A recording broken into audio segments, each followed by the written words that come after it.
Chapter 1795. Zhang Xiaofeng had been hanging around Yun Jian recently, but Yun Jian had not seen Zhang Xiaofeng's disciple, Zhang Jian, for a long time.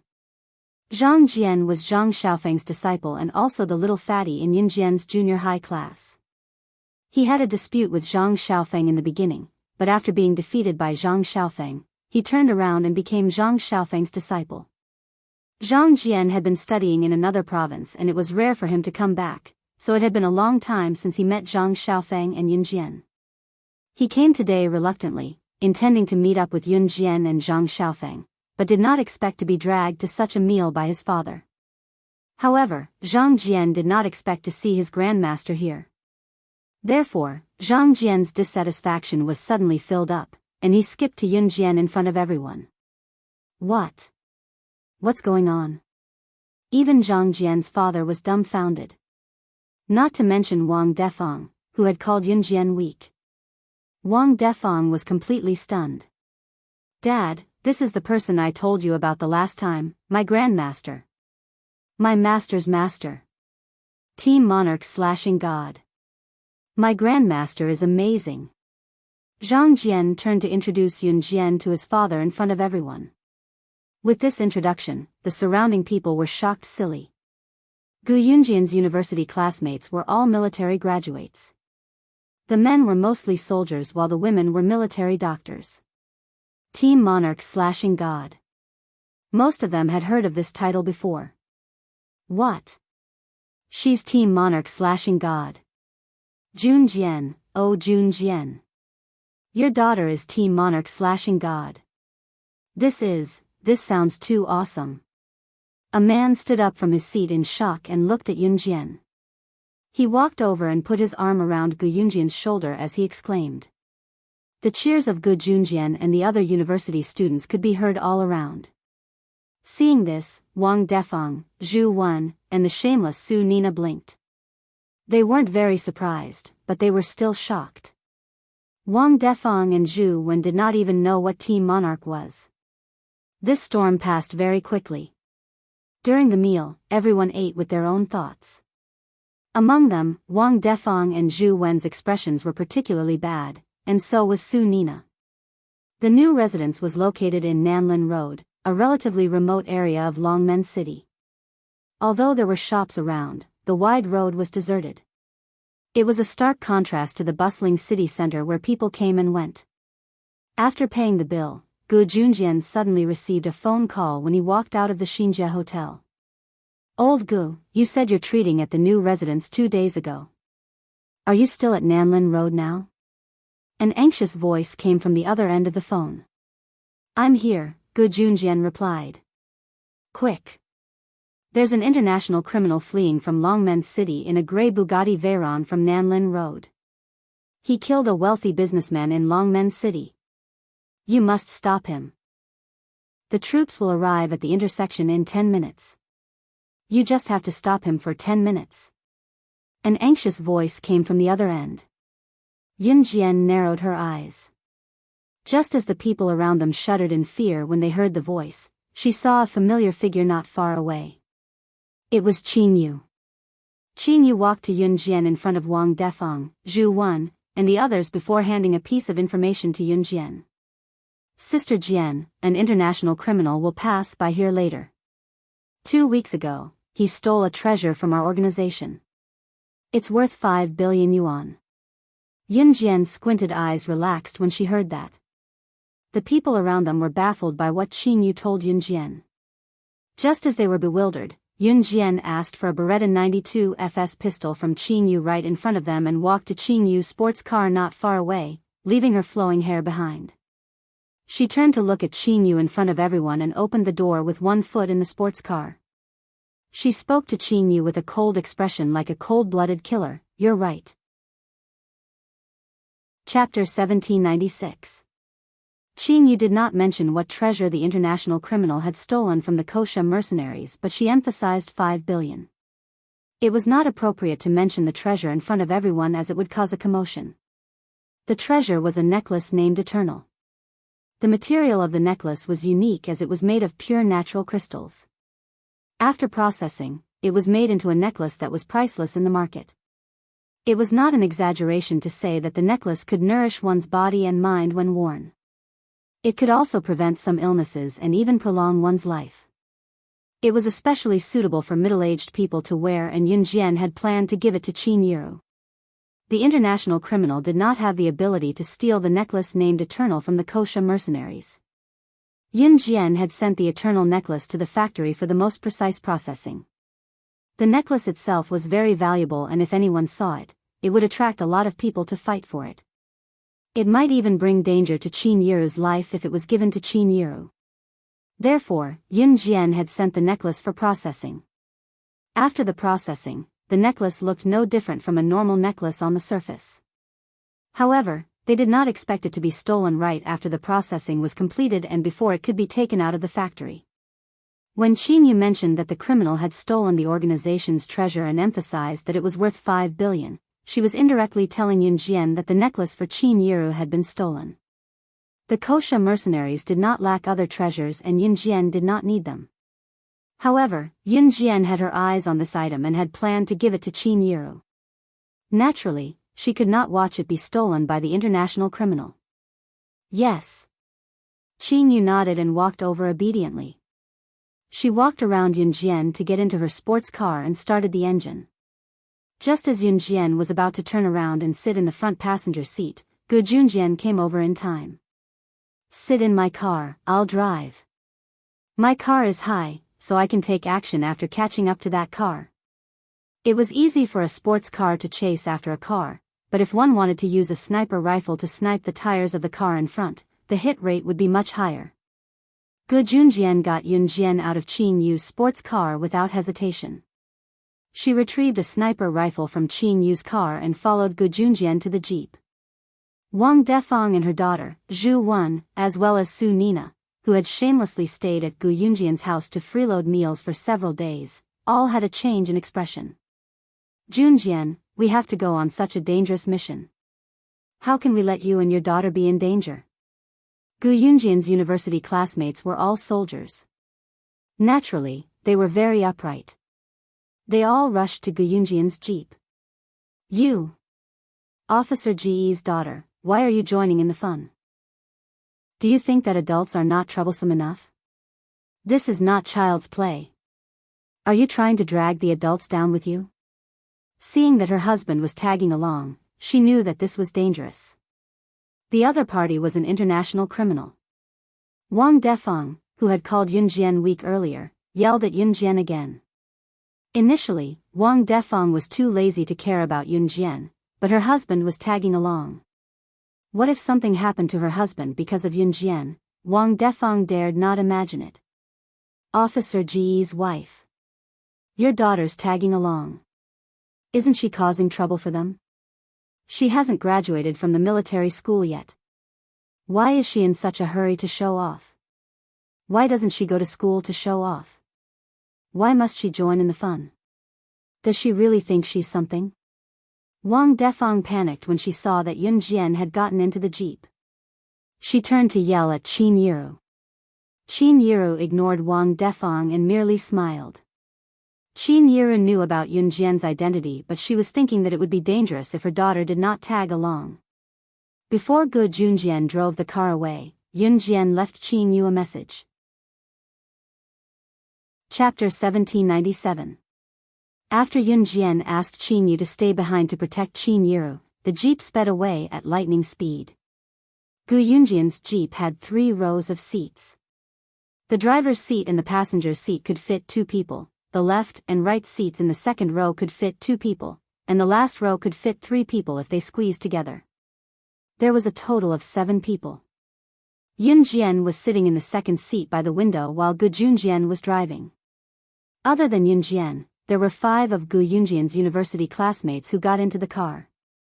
When the jeep sped away, Wang Defang's cursing could still be heard in the wind. Yun Jian narrowed her eyes. She left Qin Yu where she was, so she was not afraid that Wang Defang would do anything to her mother. "I've calculated. The gray Bugatti Veyron should be here soon. Junjian, turn the car to the main road. We'll be able to track it if we keep an eye out there." The middle-aged man who sat next to Gu Junjian was Yu Chaoning. Among the group, he was the one who was doing the best other than Gu Junjian. Yu Chaoning lowered his head to look at the watch on his wrist as he spoke seriously. There were a few intersections in Nanlin Road. No one could guess which one the international criminal would escape from. If they missed the international criminal, Gu Junjian's mission would be considered a failure. However, there was a main road in Nanlin Road. They would have to pass through that main road if they wanted to pass through these intersections. Yu Chaoning was amazing. He could calculate the time and roughly predict when the international criminal would arrive. He asked everyone to keep an eye out at the main road so that they could chase after the car once it left. After Yu Chaoning finished his words, the people around him started searching. Super, you're really good at this. We'll depend on you to find the international criminal's grey Bugatti Veyron. Thank goodness you're here. Super, you're really a super. If this international criminal escapes from right under our noses today, do you still want our old faces? Gu Yunjian's university classmates chatted with each other as they searched for vehicles passing by. When going out on a mission, the scariest thing was not being able to find the target. To put it bluntly, if you can't even find your target, what kind of mission is this? Might as well go home and stay there. In any case, you won't even have the luck to meet the target. It was as if you suddenly wanted to go to the toilet or take a dump, but you couldn't even find a latrine. How could you find a latrine to take a dump? At this time, it was crucial to have someone with quick reflexes to lead everyone to the correct location to find the target. Just as everyone was looking for a target and praising Yu Chaoning to the extreme, a delicate female voice that was even more pleasant than a singer's rang out, startling everyone present. Drive the car to the third intersection. He will definitely pass by the third intersection. Even Yu Chaoning, who had a very accurate estimation, didn't dare to make a conclusion on which intersection on Nanlin Road the international criminal would take.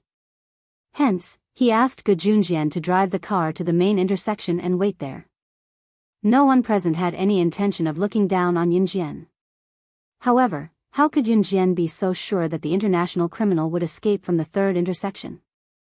Why would he definitely pass by the third intersection? If we stop the car in the wrong direction, we'll miss him. If we stop the car at the main intersection, even if we discover that his car is further away from us, we can still chase after him. A middle-aged man looked around and asked Yunjian in a serious tone. This was a mission. It wasn't child's play. He will definitely take the third intersection. Yunjian pursed her lips and repeated. Chapter 1798. In response to Yunjian's insistence, the man remained silent for 2 seconds and did not respond to her. Yunjian was Team Monarch/God. She was not as simple as she looked. However, at that moment, time was money. If Yunjian was wrong, she would be letting an international fugitive escape. She couldn't bear the consequences of her actions. What should we do? Should we listen to her? An honest-looking man sitting in the last row paused for 2 seconds before asking. No. This mission is not a game. We'd rather chase after the grey Bugatti Veyron than take the risk. Moreover, the third intersection is quite a distance away from where we are now. Who's going to bear the responsibility if we make a mistake? I know you're Team Monarch/God and I don't mean to belittle you, but at this juncture, we can't afford to make any mistakes. The man who asked Yunjian the reason earlier did not hear Yunjian's explanation, so he insisted on his opinion calmly. That's right. Even if the car really passes by the third intersection, let's just wait at the main intersection for safety's sake. What if he doesn't pass by there? Yes, we agree with Yongheng. The rest of the middle-aged men, except for the honest man, unanimously agreed with this man's statement. The middle-aged man who refuted Yunjian was called Kai Yongheng. Yunjian narrowed her eyes and said nothing. Instead, she said to Gu Junjian, Dad, let's switch seats. I'll drive. Since they did not believe her, she would wait and see. Even if they were to chase after the Bugatti Veyron at the third intersection, it would not be a problem for her. You'll drive? Do you have a driver's license? The man named Kai Yongheng asked again. It was obvious that this man named Kai Yongheng was very old-fashioned. Just as Kai Yongheng finished his sentence, the honest man sitting in the third row suddenly pointed into the distance and exclaimed, "That grey Bugatti Veyron. Grey Bugatti Veyron, that's the one. I can't be wrong." They saw a grey Bugatti Veyron speeding toward them from afar. It was heading toward the second intersection. It's heading towards the second intersection. Army construction, start the car. Kai Yongheng was excited. The second intersection wasn't particularly far from here, but it wasn't particularly close either. He could still force himself to keep up. They saw the grey Bugatti Veyron make a big turn at the intersection. Just when everyone thought it was going to the second intersection, it suddenly narrowed the curve and slipped into the third intersection. It really went to the third intersection? Did that mean that Yun Jian was right? Kai Yongheng's face stiffened, and he didn't react for a long time. The distance from here was not short at all. Moreover, it was very likely that they would lose the car. Kai Yongheng and everyone else regretted that they had stopped Yun Jian from speaking. At this moment, Yun Jian had quickly swapped seats with Gu Junjian. She sat in the driver's seat, started the engine, released the clutch, and stepped on the accelerator. The car rushed out in a single file and chased after the grey Bugatti Veyron. The few people sitting in the car leaned forward fiercely. They grabbed the armrest as fast as they could and stared at Yun Jian driving.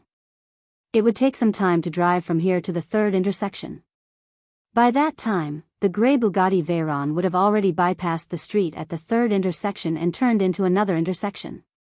Although this wasn't the downtown area, a car driving on the road would disappear in a few seconds. You wouldn't even know where it had driven to. Yun Jian led everyone around a few intersections at the fastest speed. Every time they passed by an intersection, they would move as fast as lightning. Moreover, every time they were about to hit someone's house, they would move forward fiercely. Everyone in the car was so scared that their faces turned pale. That car has already disappeared. Can you really find it? Can you really find it?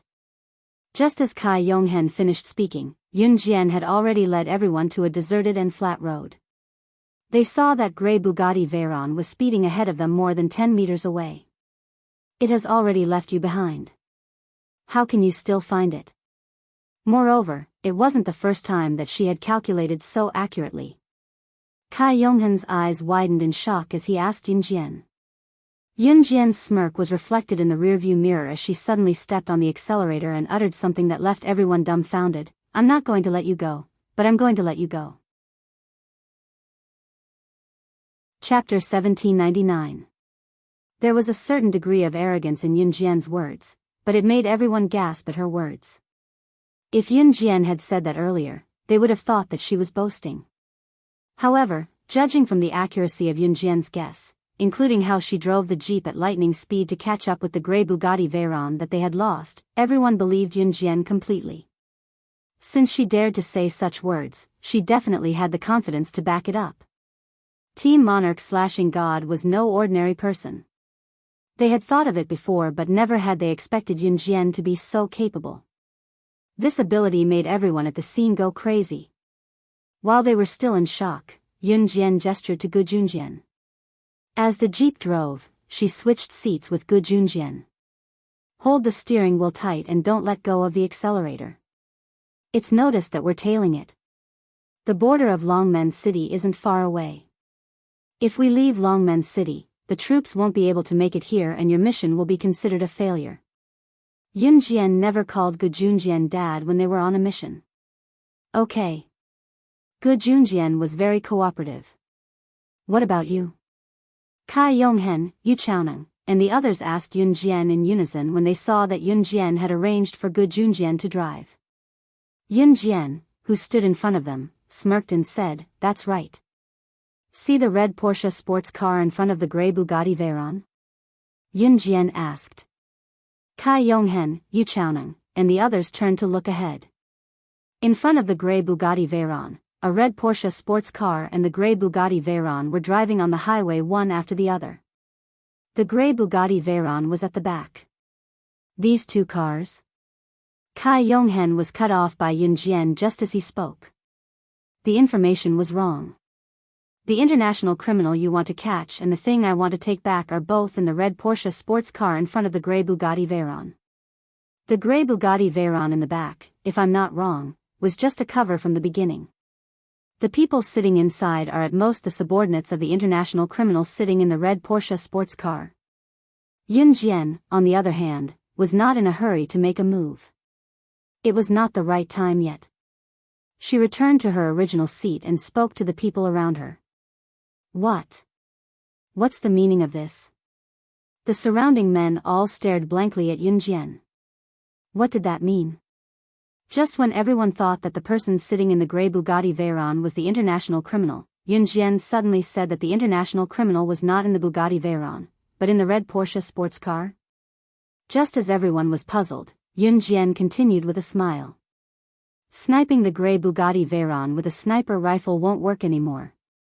If we try to snipe it forcefully, the grey Bugatti Veyron will come crashing down on us and the red Porsche sports car will be able to escape right under our noses. So, we mustn't fire. Realization dawned on everyone when they heard what Yun Jian said, but it was followed by a moment of bewilderment. The international criminal was indeed an international criminal. If it were not for Yun Jian today, he would definitely be able to escape from Longmen City with his cunning. While the group was exclaiming, they did not forget to gasp. Yun Jian was really something.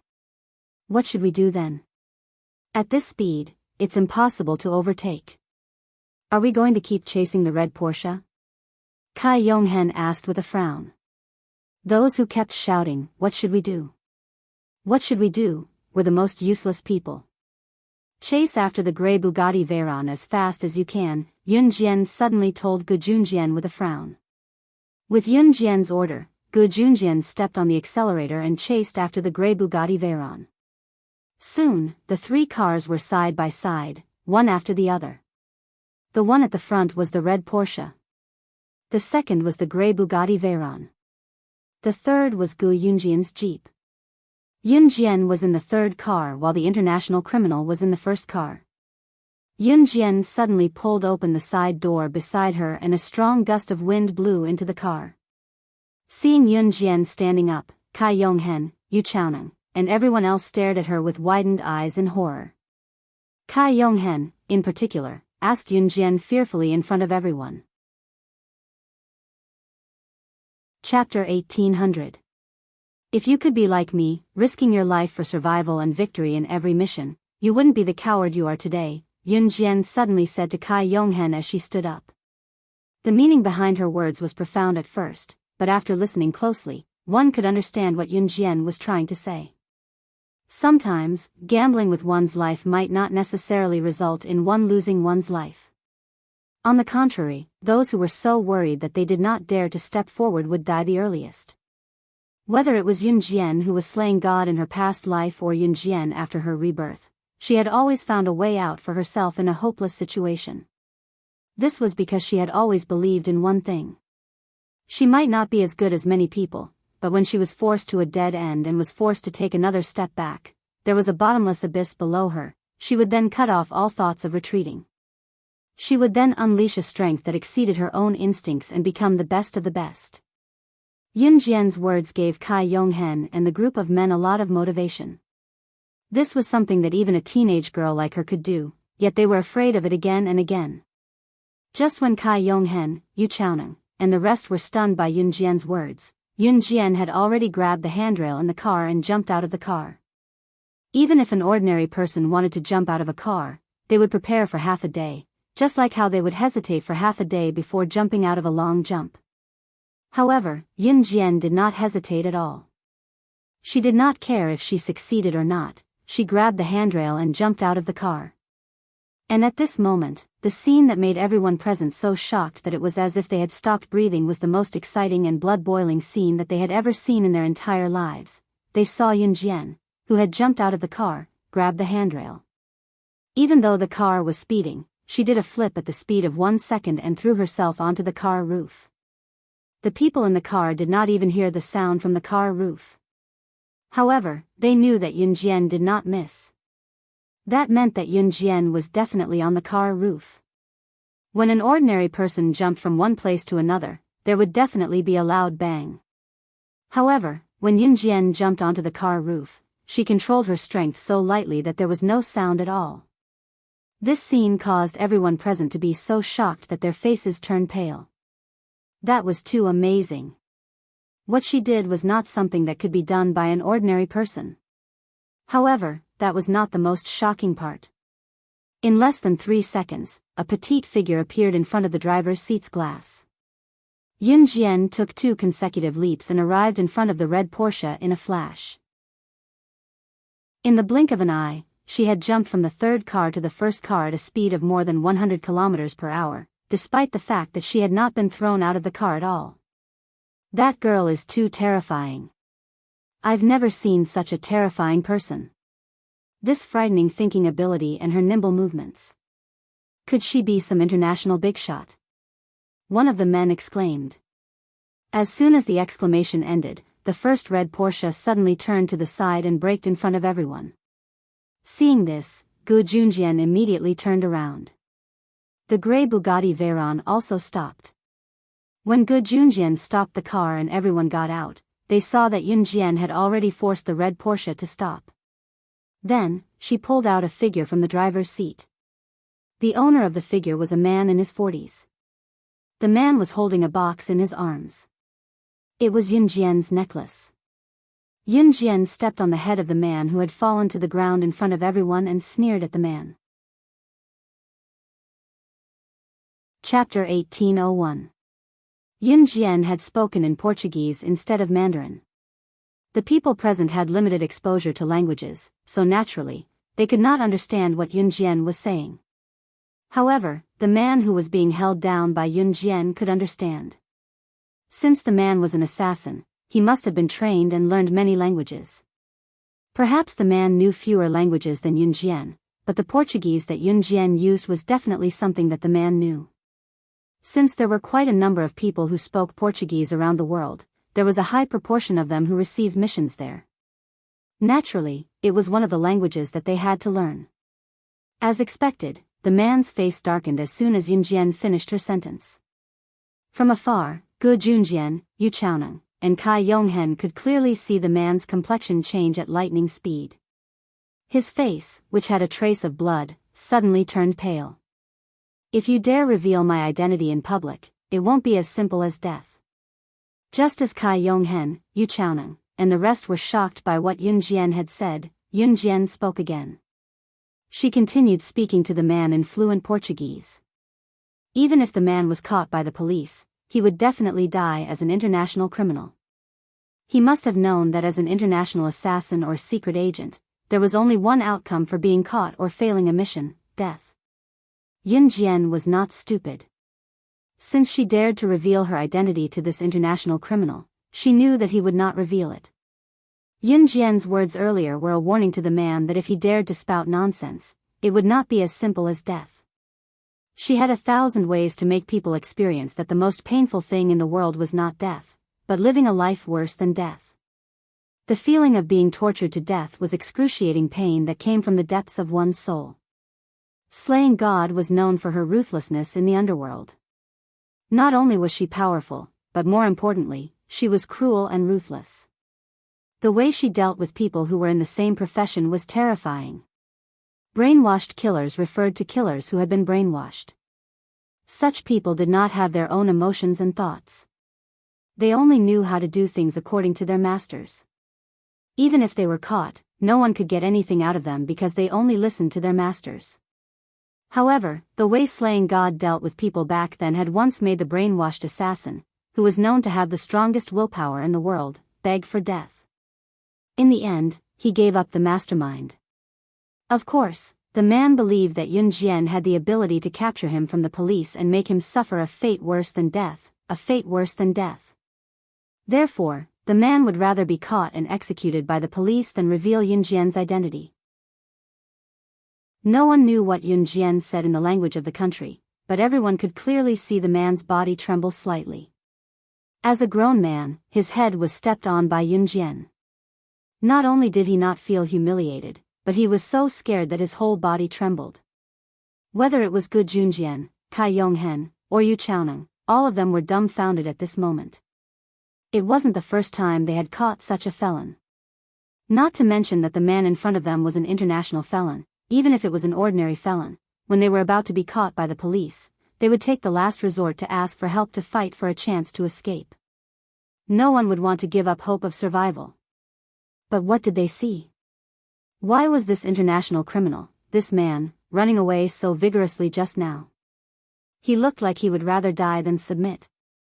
Now that Yun Jian was stepping on his head with her foot, he did not feel humiliated at all. Instead, he was trembling all over. Was he afraid of Yun Jian? Why? Was it because of what Yun Jian said in the language of the country? Cai Yonghen could not hold back his words. He walked up to Yun Jian in front of everyone and looked at her.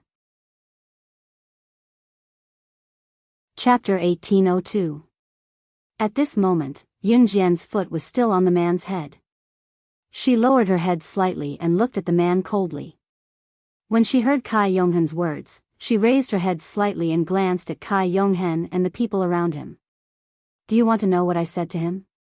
Yun Jian narrowed her eyes and looked at Cai Yonghen with a strange smile. Cai Yonghen took a deep breath for no reason. He took a deep breath and nodded at Yun Jian. He was curious, not just curious.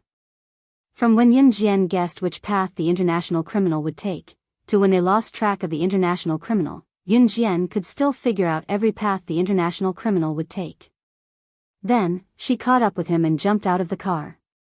At this moment, she said something that made the international criminal so scared.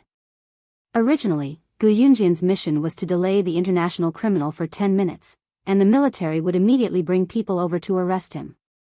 Even Cai Yonghen, Yu Chaoneng, and the others were not confident that they could delay the international criminal for 10 minutes. However, Yun Jian was good. The international criminal, a 2S international criminal, was as easy as killing an ant in her hands. Not only did she stop him, she even stepped on him like a cabbage. What was even more bizarre was that the other party did not even dare to say a word. Do you really want to know what I said to him just now? She stepped on the man's head and slid it twice like she was stepping on a soccer ball. Her long thighs were wrapped in a pair of black tights. She looked at Cai Yonghen again with a smirk and repeated what she said just now. Hearing Yun Jian repeat what she said just now, Cai Yonghen and the people standing beside him were slightly stunned. However, Cai Yonghen still said, yes. However, before Cai Yonghen could finish his sentence, Yun Jian's voice suddenly rang out. Her voice was crisp and clear. Get down. Yun Jian's words came out of nowhere. Gu Junjian, Cai Yonghen, and the others were all stunned. Although they didn't know what Yun Jian meant, they still bent down as fast as they could. Behind Gu Junjian and the others, the subordinate of the international criminal who had been driving the grey Bugatti Veyron earlier made a comeback. He held a Ruger P345 automatic pistol in his hand and fired a bullet at Yun Jian's head. Gu Junjian and the rest stood opposite Yun Jian. This international criminal's underling was standing in the dark. If Gu Junjian and the rest did not lie down, they would be accidentally injured. Yun Jian. After she finished speaking, Gu Junjian and the rest quickly lay down. She dodged the bullet that was aimed at her head and kicked the international criminal towards Gu Junjian like a rubber ball. Suppress him. After she finished speaking, Yun Jian pounced towards the international criminal's underling. Her speed was as fast as a cheetah. She was so fast that the naked eye couldn't see her clearly. Yun Jian's conversation with Cai Yonghen earlier was to let the international criminal's underling, who was hiding in the dark, find the right opportunity to attack her and then counterattack. Gu Yunjian's fighting ability was not to be underestimated. After the international criminal was kicked by Yun Jian, his entire body went limp. Gu Junjian pounced over and pinned the international criminal down. The international criminal did not even have time to react and escape. At this time, Cai Yonghen and the rest finally reacted and went to help Gu Junjian. However, their eyes suddenly caught a glimpse of Yun Jian not far away. She was dashing towards the man who had tried to assassinate her. When the man saw Yun Jian dashing towards him, he was frightened and fired a few more shots at Yun Jian. Seeing this, Yun Jian pounced on the ground and rolled twice on the ground. When she stood up, she was already close to the man. Even the veterans in the army couldn't compare to her in terms of skills. She killed decisively like a grim reaper. Kai Yonghen and the rest who were far away trembled. They saw that Yun Jian had already snatched the gun from the man's hand and tied him up with his own jacket in a few moves. The moment the people from the army rushed over, this was the scene that they saw. A teenage girl was stepping on the man's back with one foot. The man's stomach was on the ground and he was tied up by his own jacket. His struggle was futile. The girl's men from the army rushed to the scene. After lighting up the scene, they turned their heads and squinted their eyes to look over. Chapter 1803. Initially, the people in the military only wanted Gu Junjian to help them stall for time so that the military would not be able to arrest this international criminal. Because the person they wanted to arrest was an international criminal, they sent their best troops this time. But when the group of people arrived at the scene, they saw Gu Junjian and his men squatting on the ground and suppressing the international criminal. Yun Jian was stepping on the international criminal subordinate's back, not at all afraid that the international criminal subordinate would be able to escape from her. This scene made the troops who arrived tremble. What the F***ck was going on? They rushed here to prepare for a big fight. Even if they were to accidentally sacrifice themselves in the battle with the international criminal, it was possible. But now, before they could even make a move, the international criminal was already subdued by Gu Junjian and this little girl. Although they were surprised, the group of people who rushed over still heaved a sigh of relief. Fighting with an international criminal, who had a gun in his hands. There would definitely be casualties. These people in the army all had relatives. If one person died, it would mean that they would harm an entire family. But for the sake of the people, they had to fight. If they didn't get rid of these people in this era, how could there be peace in the modern era? But what these people didn't expect was that Gu Junjian and his men actually managed to subdue the international criminal. They only had a few people. They actually managed to subdue the international criminal. This was a great achievement. The leader of the men in the army walked towards Gu Junjian. This man obviously knew Gu Junjian. When he spoke, Yun Jian could tell that this man was the one who called Gu Junjian just now. The man was stunned. Then, he looked at Gu Junjian and said, Gu Junjian, Gu Junjian. Old Gu, good job. You actually brought people to arrest him. Ahem. The ones who arrested him weren't us. It was her. At this moment, Gu Junjian's university classmate, the man named Yu Chaoneng, looked at Yun Jian and said. What? What? The ones who arrested him weren't you guys, but this little girl. The man and the people standing behind him were all stunned. You can take him away. Dad, Mom has been waiting for a long time. Let's go back. Just as the man and the people standing behind him were all stunned, Yun Jian spoke to Gu Junjian. Obviously, she didn't want to make a big deal out of this. Old Wang, my daughter doesn't want to be in the limelight. You know that. We'll leave first.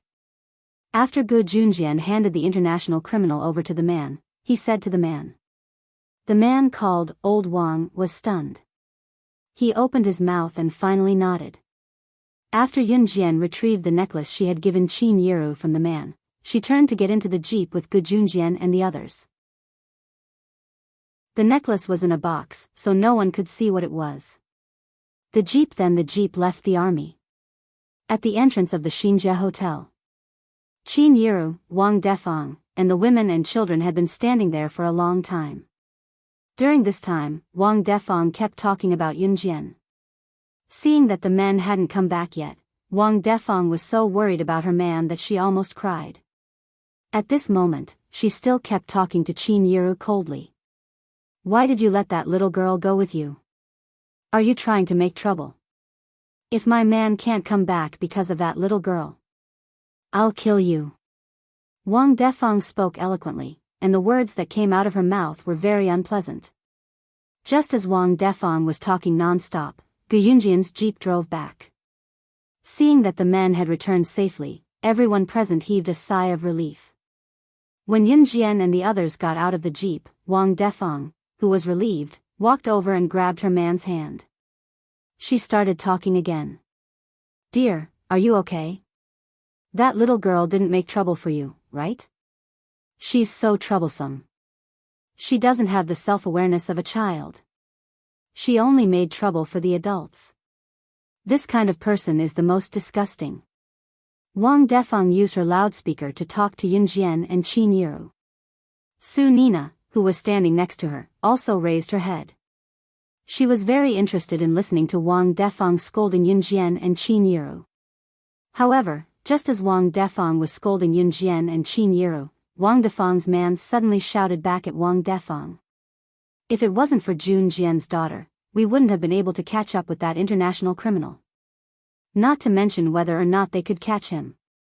If the higher-ups give us a reward this time, all the rewards should go to Jun Jian's daughter." Chapter 1804. Wang Defang was not wise, but Wang Defang's husband was still a very wise man. As a soldier, his thoughts were naturally not like Wang Defang's. Wang Defang opened her mouth, but in the end, she could not say anything. Her husband actually said that everything that happened just now was all thanks to Yun Jian. Without Yun Jian, they would not have been able to complete the mission. This explanation shocked Wang Defang so much that she was stunned. Then, Su Nina, who was beside her, also trembled. "Hey! You guys don't know, but that international criminal just now, what international criminal is that? Yun Jian's daughter just stepped on that international criminal's head, and that international criminal was so scared that he was trembling all over." Now that the incident had passed, Gu Yunjian's university classmate used a storytelling tone to narrate what happened just now. "I'll say. Even if Yun Jian's daughter just exploded that international criminal's head, that international criminal did not dare to say a word. Yun Jian's daughter is simply too amazing. Ha ha ha." Gu Yunjian's university classmate was getting more and more excited as he spoke, but what he said scared Wang Defang and Su Nina so much that their faces turned pale. Especially when he said that she exploded that international criminal's head, Su Nina looked deeply at Yun Jian, and her face turned pale. Su Nina had been staying at Gu Yunjian's house for the past few days to freeload, and she was already shameless to the extreme. Later, when Gu Yunjian told her about it, Su Nina's reaction told everyone that no matter what he said, she was still going to freeload at his house. However, at this moment, Su Nina looked at Yun Jian, and her face turned pale. She was really scared. Who could tell her why Qin Yiru looked so easy to bully, but she actually had such a terrifying daughter? At this moment, Su Nina was hugging her son, Su Liao's head, but she was thinking in her heart. She would never go to Gu Yunjian's house again. It was too scary. Compared to her own life, going to Gu Yunjian's house was simply risking her life. Hence, Su Nina slipped away without anyone noticing, and she did not even say goodbye. When Yun Jian saw this, a cold smile formed on her face. Naturally, she knew what Su Nina was thinking. Once she was home, she took a shower and packed her luggage simply. Tomorrow, she was going to the countryside with Chen Sini. She was going to stay there for a period of time, so naturally, she had to bring some necessities. The moment she went to bed, she heard a text message notification sound from her phone. There was a text message from Huaxi's text message. "Where are you going tomorrow? Go to bed, sleep early." She's text a text message, a text a reply. She replied to replies, text a reply to him, replied to reply, a reply to reply. Take a guess, too. After sending the text message, Yun Jian turned off her phone and went to sleep. He did not send any more text messages, because he knew that Yun Jian was about to fall asleep. The next day, when Yun Jian arrived at Chen Sini's house, she saw Zhang Xiaofeng helping Chen Sini to load her bags into her car. When he saw that Yun Jian was carrying a simple shoulder bag, he looked at Yun Jian and shouted, "Master." Obviously, Zhang Xiaofeng was going to the countryside as well, and he had probably asked for leave from school. Chen Sini had already gotten into the car. She had just recovered, and it was not suitable for her to stand for too long. Now, her head was leaning against the car. "Have you set off?" Yin Jian asked Zhang Xiaofeng as she spoke. "Master, we're waiting for one more person." Zhang Xiaofeng smiled wickedly at Yun Jian, as though he was betraying his master. Yun Jian glanced sideways at Zhang Xiaofeng. Just as she was wondering what Zhang Xiaofeng's expression meant, someone suddenly wrapped his arms around her waist, and a fresh, familiar scent wafted into her nose. It was him. Ce hugged Yun Jian intimately from behind. "Big brother C. You're here. Haha. I'll leave first. I'm going to look for Sini." Zhang Xiaofeng laughed as he glanced at Ce. Then, he ran into the car like a wisp of smoke. He originally wanted to call Ce Grand Master, since he was his master's husband. Chapter 1805. Yun Jian was still puzzled yesterday about why Ce had sent her a message asking her where she was going, but she did not think much about it. Today, Ce had appeared. She pressed her lips together as Ce hugged her from the back. Yun Jian looked up at his handsome face and asked, "Didn't you go back to the organization?" "I'm done with the organization. I'll be by your side for the time being." Ce looked at Yun Jian lovingly, only reflecting her in his deep and beautiful eyes. It was Zhang Xiaofeng who told Ce that Yun Jian was going to the countryside to accompany Chen Sini to recuperate. Ce rarely appeared in the past few days after he received the news. He would either show up for a while or leave after a while, staying in the organization to finish all his work and plan to go to the countryside with Yun Jian. Leaving all the worldly affairs behind, no one could disturb him and Xiao Jian in the tranquil environment of the countryside. Ce had even sent Adam and Emosen away this time. Before he came to look for Yun Jian, Ce had told Adam and Emosen to go wherever they liked. Just as Ce's plan was going well, Yun Jian suddenly suggested, "Xiao Zhu and the other two haven't come out to play for a long time. Why don't we apply for leave for them and take them out for a walk?" Before Yun Jian could finish, Ce's thin lips moved to reject her directly. "No." Yun Jian was speechless. Yun Jian blinked. If they were not at the entrance of Chen Sini's house right now, Ce would have cupped Yun Jian's head and pressed his lips against hers directly when he saw how adorable Yun Jian was. Jian, we're leaving. My grandpa's house is a little far from Longmen City, we have to depart earlier." At this moment, Chen Sini's voice sounded. She couldn't move her head, so she could only shout from the car. 2 hours later, Chen Sini's private car went around many mountains and finally arrived at a place called Jinda Village. Jinda Village was a village near the mountains. From here, it would take half an hour to reach the nearest town. Moreover, Jinda Village was not rich. Every family's house was only 1 story high. When Yun Jian was reborn, she came to Xinjiang Town. Xinjiang Town was a town while this was just a village. Yun Jian used to roam the peak of the world, and the simplest place she had been to after her rebirth was probably Xinjiang Town. However, a town was still a town. It was definitely much better than the countryside. The people in Jinda village were poor and there was no place to work. They had to go to town to work, but the daily trip to town was not enough to cover their salary.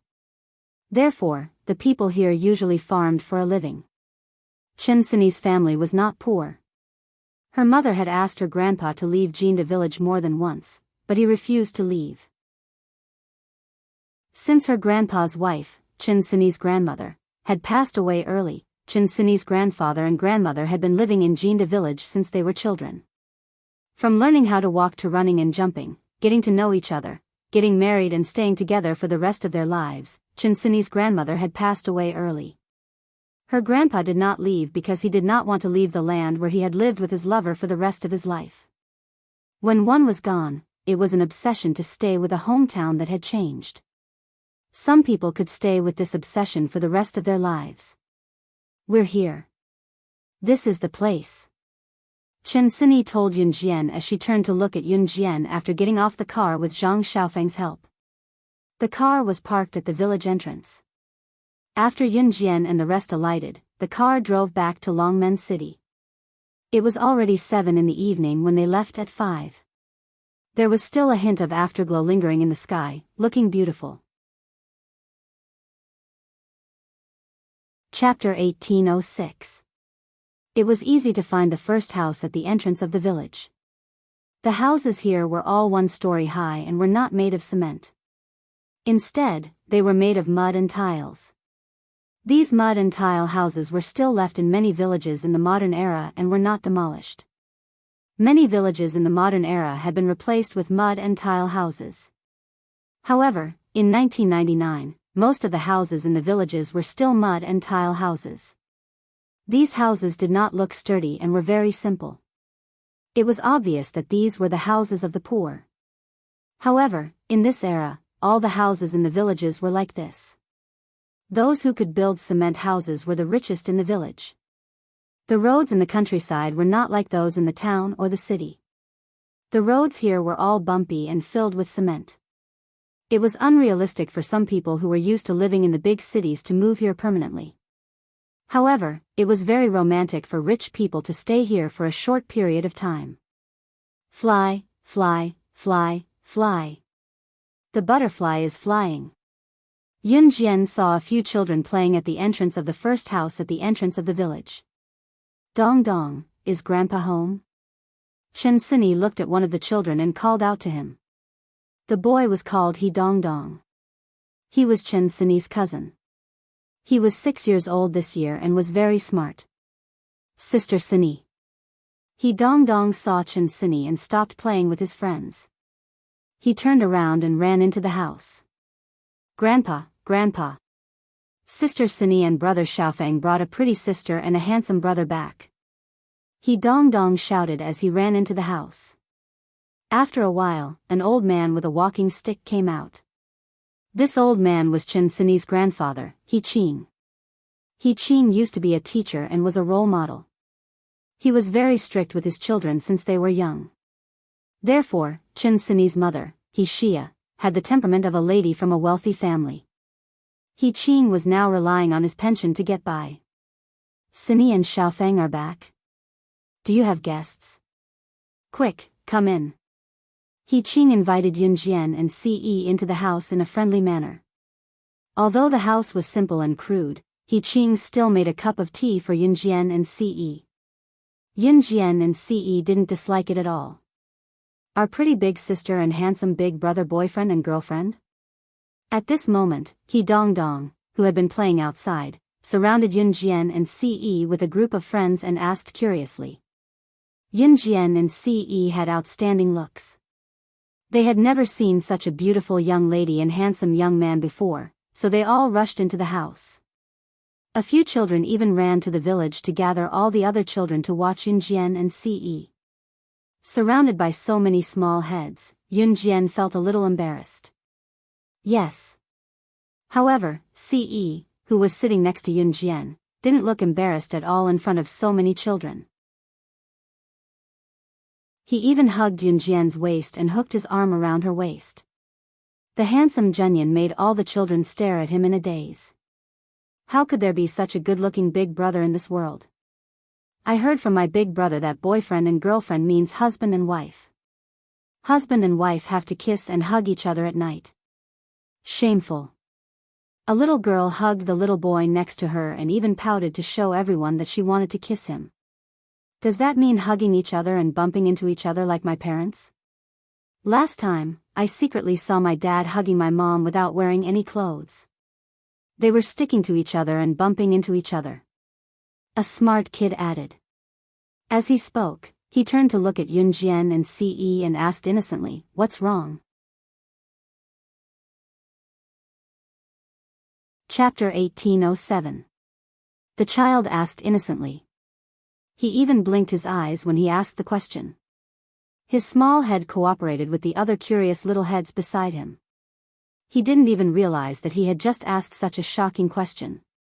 Yun Jian, Ce, Chen Sini, and Zhang Xiaofeng were sitting at an old-fashioned square table in the main room of Chen Sini's grandfather, He Qing's house.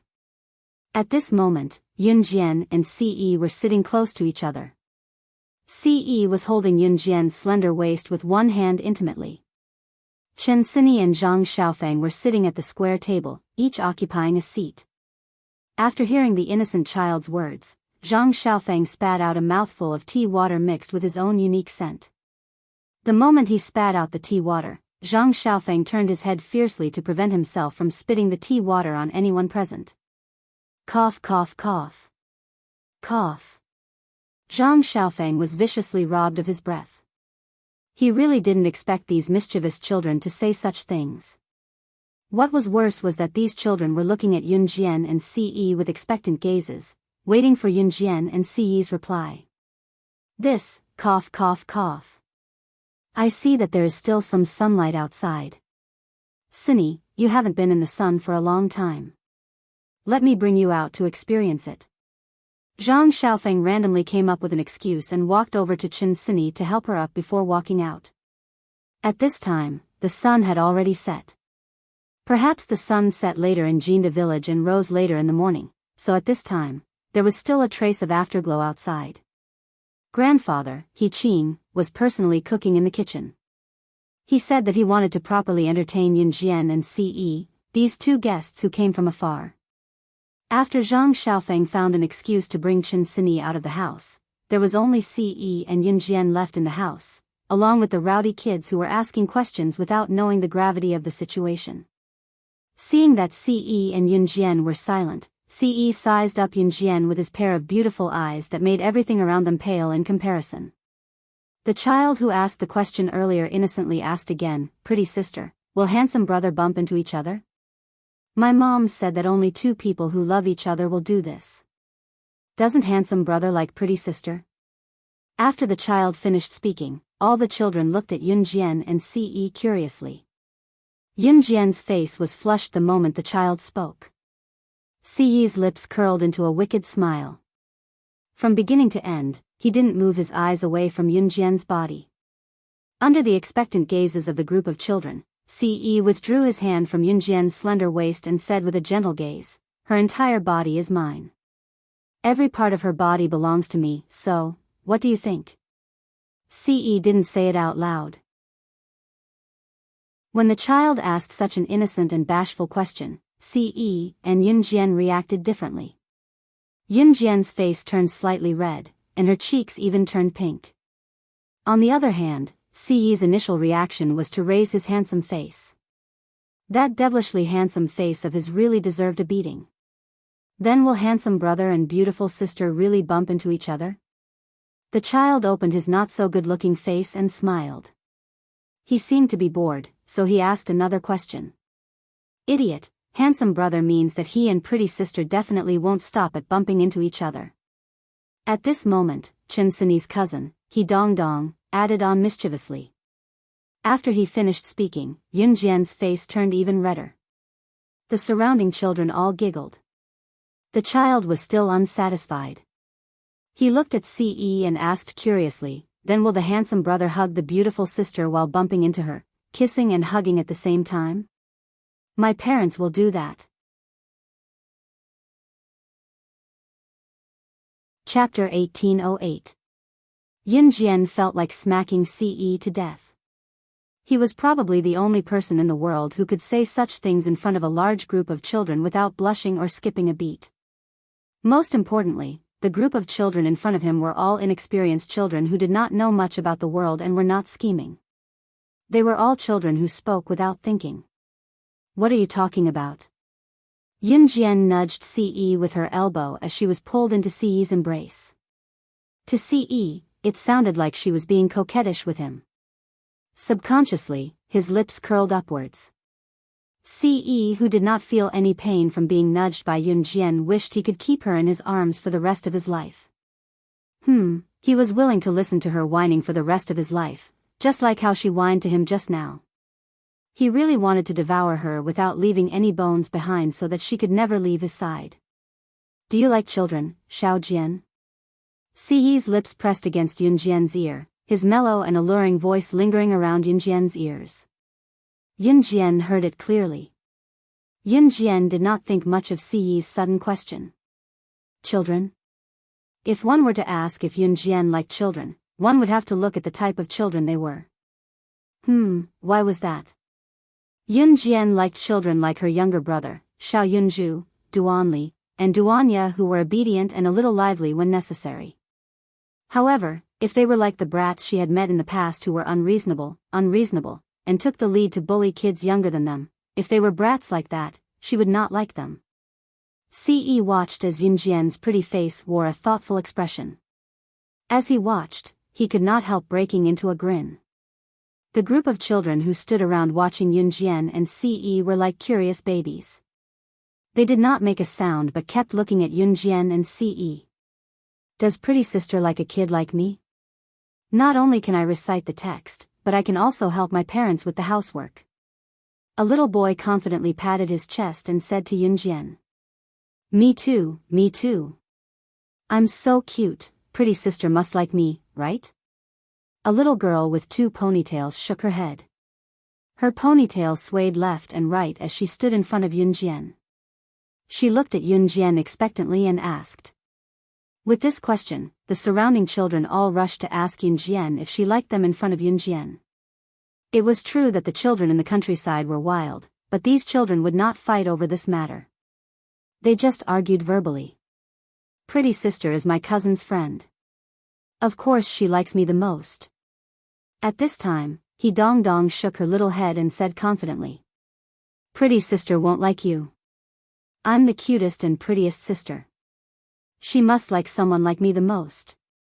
The little girl with 2 ponytails rushed to say. After saying this, the little girl blinked her eyes and looked at Yun Jian. She looked at Yun Jian with a pair of eyes that seemed to be able to speak. The sound of arguing in the house about which child Yun Jian liked the most could be heard at the door. Zhang Xiaofeng and Chen Sini sat on the bench at the door. Because Chen Sini's head hurt, Zhang Xiaofeng let Chen Sini lean her head on his shoulder. The cousins who usually bickered the most were the most harmonious at this time. If it was in the past, Zhang Xiaofeng would always tease Chen Sini. But recently, because Chen Sini's head hit the ground and she almost died, he was very careful even when supporting Chen Sini. They would still argue a little, but now it was Zhang Xiaofeng who was the weaker one. Hey! Good thing we came out. Those kids in the house are too scary. Hearing the noise coming from the house, Zhang Xiaofeng could not help but complain. Chen Sini leaned her head on Zhang Xiaofeng's shoulder and grinned. She was really happy that Yun Jian could be so happy. At this moment, a muffled male voice came from the house. That mellow and pleasant voice immediately stopped the quarreling children in the house. The words that came out of Ce's mouth were overbearing and arrogant, as if she was fighting over a lollipop with a child. Chapter 1809. Ce's expression was fierce, like a bully who had snatched a lollipop from a child's hand and told the child to go to the store to buy another lollipop for him. Ce's behavior stunned the group of children present for quite a while. Among them was a 4-year-old girl who had been standing in the corner since the beginning. She had been looking at Yun Jian and Ce with great interest. In the end, it didn't take long for the surrounding boys and girls to start quarreling. The 4-year-old girl wasn't very sensible to begin with. Children in the countryside were usually left to their own devices. When they were young, they would be allowed to follow a large group of children to go out and play with a large group of children. Perhaps this phenomenon was less common in the countryside now because people nowadays treated children like treasures. In the past, people were poor. The poorer they were, the more children they had. A couple would usually have no less than 3 children. In fact, there were many villagers who had 7 or 8 children. This wasn't surprising at all. With more children, there was less love and care. In the early years, even the death of a child wasn't a big deal to some parents. Of course, 1999 wasn't as feudal as it used to be. In this era, the status of children was much higher in the eyes of some parents. This 4-year-old girl was young to begin with. She had followed her brothers and sisters here to join in the fun. In fact, she didn't understand what was happening at all. But after a while, this big brother suddenly said something fiercely, like a bully who had snatched a child's lollipop. Siyi's actions scared the 4-year-old girl to tears. Wah! Big brother is so fierce, wah wah wah wah. So fierce, I'm scared, I'm scared. As she spoke, the 4-year-old girl seemed to be unable to find her way home. Tears fell from her cheeks as she walked aimlessly out of the door. She even started yelling. This gave Chen Sini and Zhang Xiaofeng, who were sitting outside the door, a fright. What's going on? Big brother Si is fighting with a child? Zhang Xiaofeng's eyes widened. He was clearly frightened by the scene in front of him. What's going on? My master's husband actually scared a child to tears. This is too awesome. Fighting with a child? Chen Sini could feel Siyi's deep love for Yunjian. She covered her mouth and laughed. Then she lifted her head from Zhang Xiaofeng's shoulder and urged Zhang Xiaofeng. Hurry up and chase the little girl back. She ran out crying. What about you? Does your head still hurt? Zhang Xiaofeng looked at Chen Sini and asked. I'm fine. Go after that little girl, Chen Sini said. Before Chen Sini could finish, Yunjian walked out of the house. Si followed behind her. A large group of children followed behind them. Ce was probably the only person who could talk to a child and make them cry. Yunjian glanced at him, then chased after the crying little girl. After the little girl walked out of Yiqing's house, she started crying and running at lightning speed. In the countryside, neighbors lived next to each other. Now that the sky was completely dark and the street lamps were lit up, these neighbors liked to sit at the door and chat with their neighbors before it was time to sleep after dinner. In this era, there were no smartphones or electronic products. Other than working and eating, people were used to sitting together and chatting. When the neighbors saw the little girl running back in tears, they curiously took a few more glances at her. Although the little girl's legs were short, her running speed was not slow. The little girl's house was not far away. In the blink of an eye, the little girl rushed into the house. Not long after, an old lady in her 50s or 60s walked out fiercely with the crying little girl in her arms. Granny, an older brother is bullying me. Boo-hoo, he's so fierce, so fierce. The little girl hung on the old lady's arms and cried loudly. Granny was the local dialect for calling a grandmother. Old ladies in the countryside usually favored boys over girls. Of course, when their own daughter quarreled with other people, the old lady was not stupid. She would definitely help her own daughter. Seeing Yunjian and Ce walking over and hearing her daughters crying, the old lady glanced at Ce and scolded her without asking for the reason. Chapter 18:10. This little girl's grandmother's surname was Lu. Old woman Lu didn't ask for the reason before she started scolding Yunjian and Ce. This scolding made Yunjian, who had originally wanted to appease the little girl, raise her eyebrows slightly. Ce acted as if she didn't hear the old woman scolding. Seeing that Yunjian and Ce actually ignored her scolding, old woman Lu originally only wanted to show her strength. After all, Yunjian and Ce were from the city. Old woman Lu said that she wasn't afraid that Yunjian and Ce were from the city, but since she said it, she was certain of one thing. Old woman Lu clearly distinguished between city dwellers and country dwellers. In old woman Lu's heart, it was her lifelong dream to be a city dweller. Even so, old woman Lu wasn't willing to show weakness in front of Yunjian and Ce.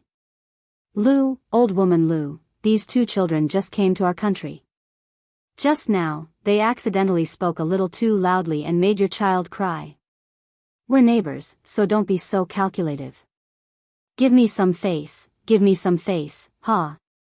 Chen Sini's grandfather, Yiqing, who had heard the commotion from the kitchen, walked over to ease the awkward atmosphere and said a few words to old woman Lu. Seeing that Yiqing was speaking up for Yunjian and Ce, old woman Lu glanced at Yunjian and Ce again and didn't pursue the matter. Yiqing, I'll still give you some face, but these two people from the city are too rude. They made my granddaughter cry the moment they arrived. If this happens again, it won't be so simple. As she spoke, old Madame Lu carried the little girl and turned to walk back into her house. Yun Jian and Ce didn't say anything. To be honest, it was indeed Ce who had made the little girl cry. Although old Madame Lu's tone was disgusting, she had to be reasonable. She wasn't afraid of being scolded, and it wasn't like she would lose a piece of meat. However, what made Yun Jian's mouth twitch was that just now, was he angry with a child because of her? Thinking of this, Yun Jian's heart was filled with warmth. She ran out crying on her own. Ce saw that Yun Jian was looking at him. He was afraid that Yun Jian would be frightened by his fierce attitude and stay away from him, so he hurriedly explained. This was the first time that Yun Jian had seen Ce like this. She lowered her head and couldn't help but snicker. How adorable. If Ce heard what Yun Jian said in her heart, Ce would probably press her against the wall and kiss her for 3 days and 3 nights.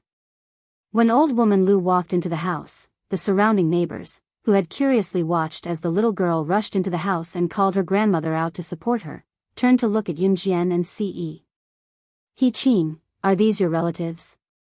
These 2 children are so handsome. An old lady sitting at the side smiled as she looked at He Qing. No. These 2 children are my granddaughter's friends. They came to the countryside to play, He Qing explained with a smile. Actually, the people in the countryside were quite kind. The old lady looked at Yun Jian and Ce, then secretly glanced in the direction that old woman Lu had left. She then said to Yun Jian and Ce, don't worry about the 2 of you. You too, don't worry about that old hag. Old hag Lu is famous in our village for being a shrew. If anyone provokes her, it's like stepping on a dog's tail. Don't be afraid, Granny can protect you 2 here. The old lady really thought that Yun Jian and Ce were being bullied, so she said this. The surrounding people thought that Yun Jian and Ce were ordinary students. The only difference was that they were from the city. Thus, everyone started asking Yun Jian and Ce questions. In the end, when they saw Ce holding Yun Jian's little hand, the old lady sitting at the front leaned over to take a look and said, are the 2 of you a young couple? It's not strange for people in the city to be in a relationship at such a young age. When we were young, if a man and a woman were to be together, they would be spat at and scolded to death. The woman wouldn't even be able to get married.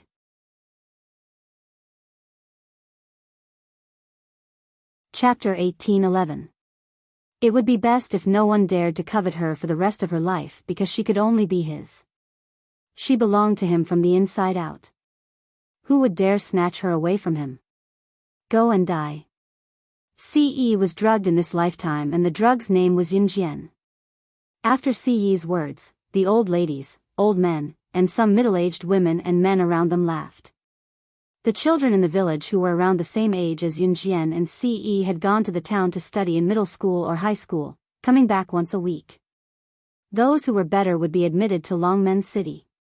In this era, if someone in the village were to be admitted to Longmen City or other provinces for the Gaokao, it was something that the entire village wanted to know.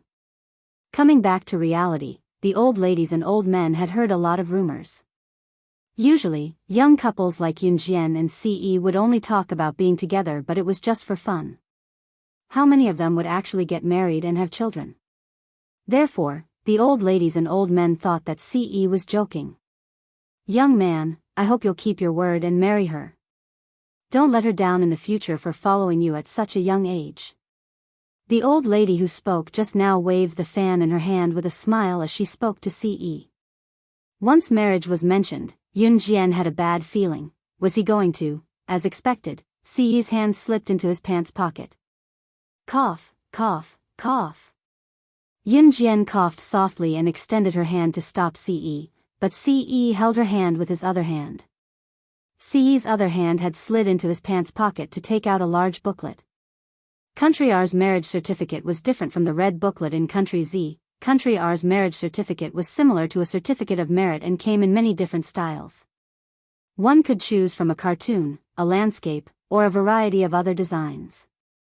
Yun Jian and Ce's marriage certificate was white with a clean background. At this moment, CE had already taken out the marriage certificate from country R from his trouser pocket. Yun Jian was speechless. This feeling was a mysterious sense of déjà vu. This is country R's marriage certificate for Xiao Jian and I. We've registered our marriage here. After CE showed off the marriage certificate in front of everyone, she carefully put it back into her pocket. The group of old ladies and old men who had been wondering if Yun Jian and CE were just playing around like other couples were dumbfounded. They're both married? He even went to country R to register? How urgent was this? Cough. You guys actually went overseas to register. This. The old lady was truly speechless. She had only heard of couples where the man treated the girl's feelings as child's play and tricked the girl into sleeping with him before abandoning her. She had never heard of or seen a man like CE who went overseas to register his marriage for Yun Jian and protected the marriage certificate like it was a treasure. I'm afraid this kind of guy is already extinct. She did not expect to see him here today. Just as the old ladies and grandpas around them gasped in shock, the child who had asked Yun Jian and CE if they would bump into each other at He Qing's house spoke up suddenly in front of everyone. What's the matter? Wow. Pretty sister and handsome brother aren't just dating, they're husband and wife. Is this the same relationship as my parents?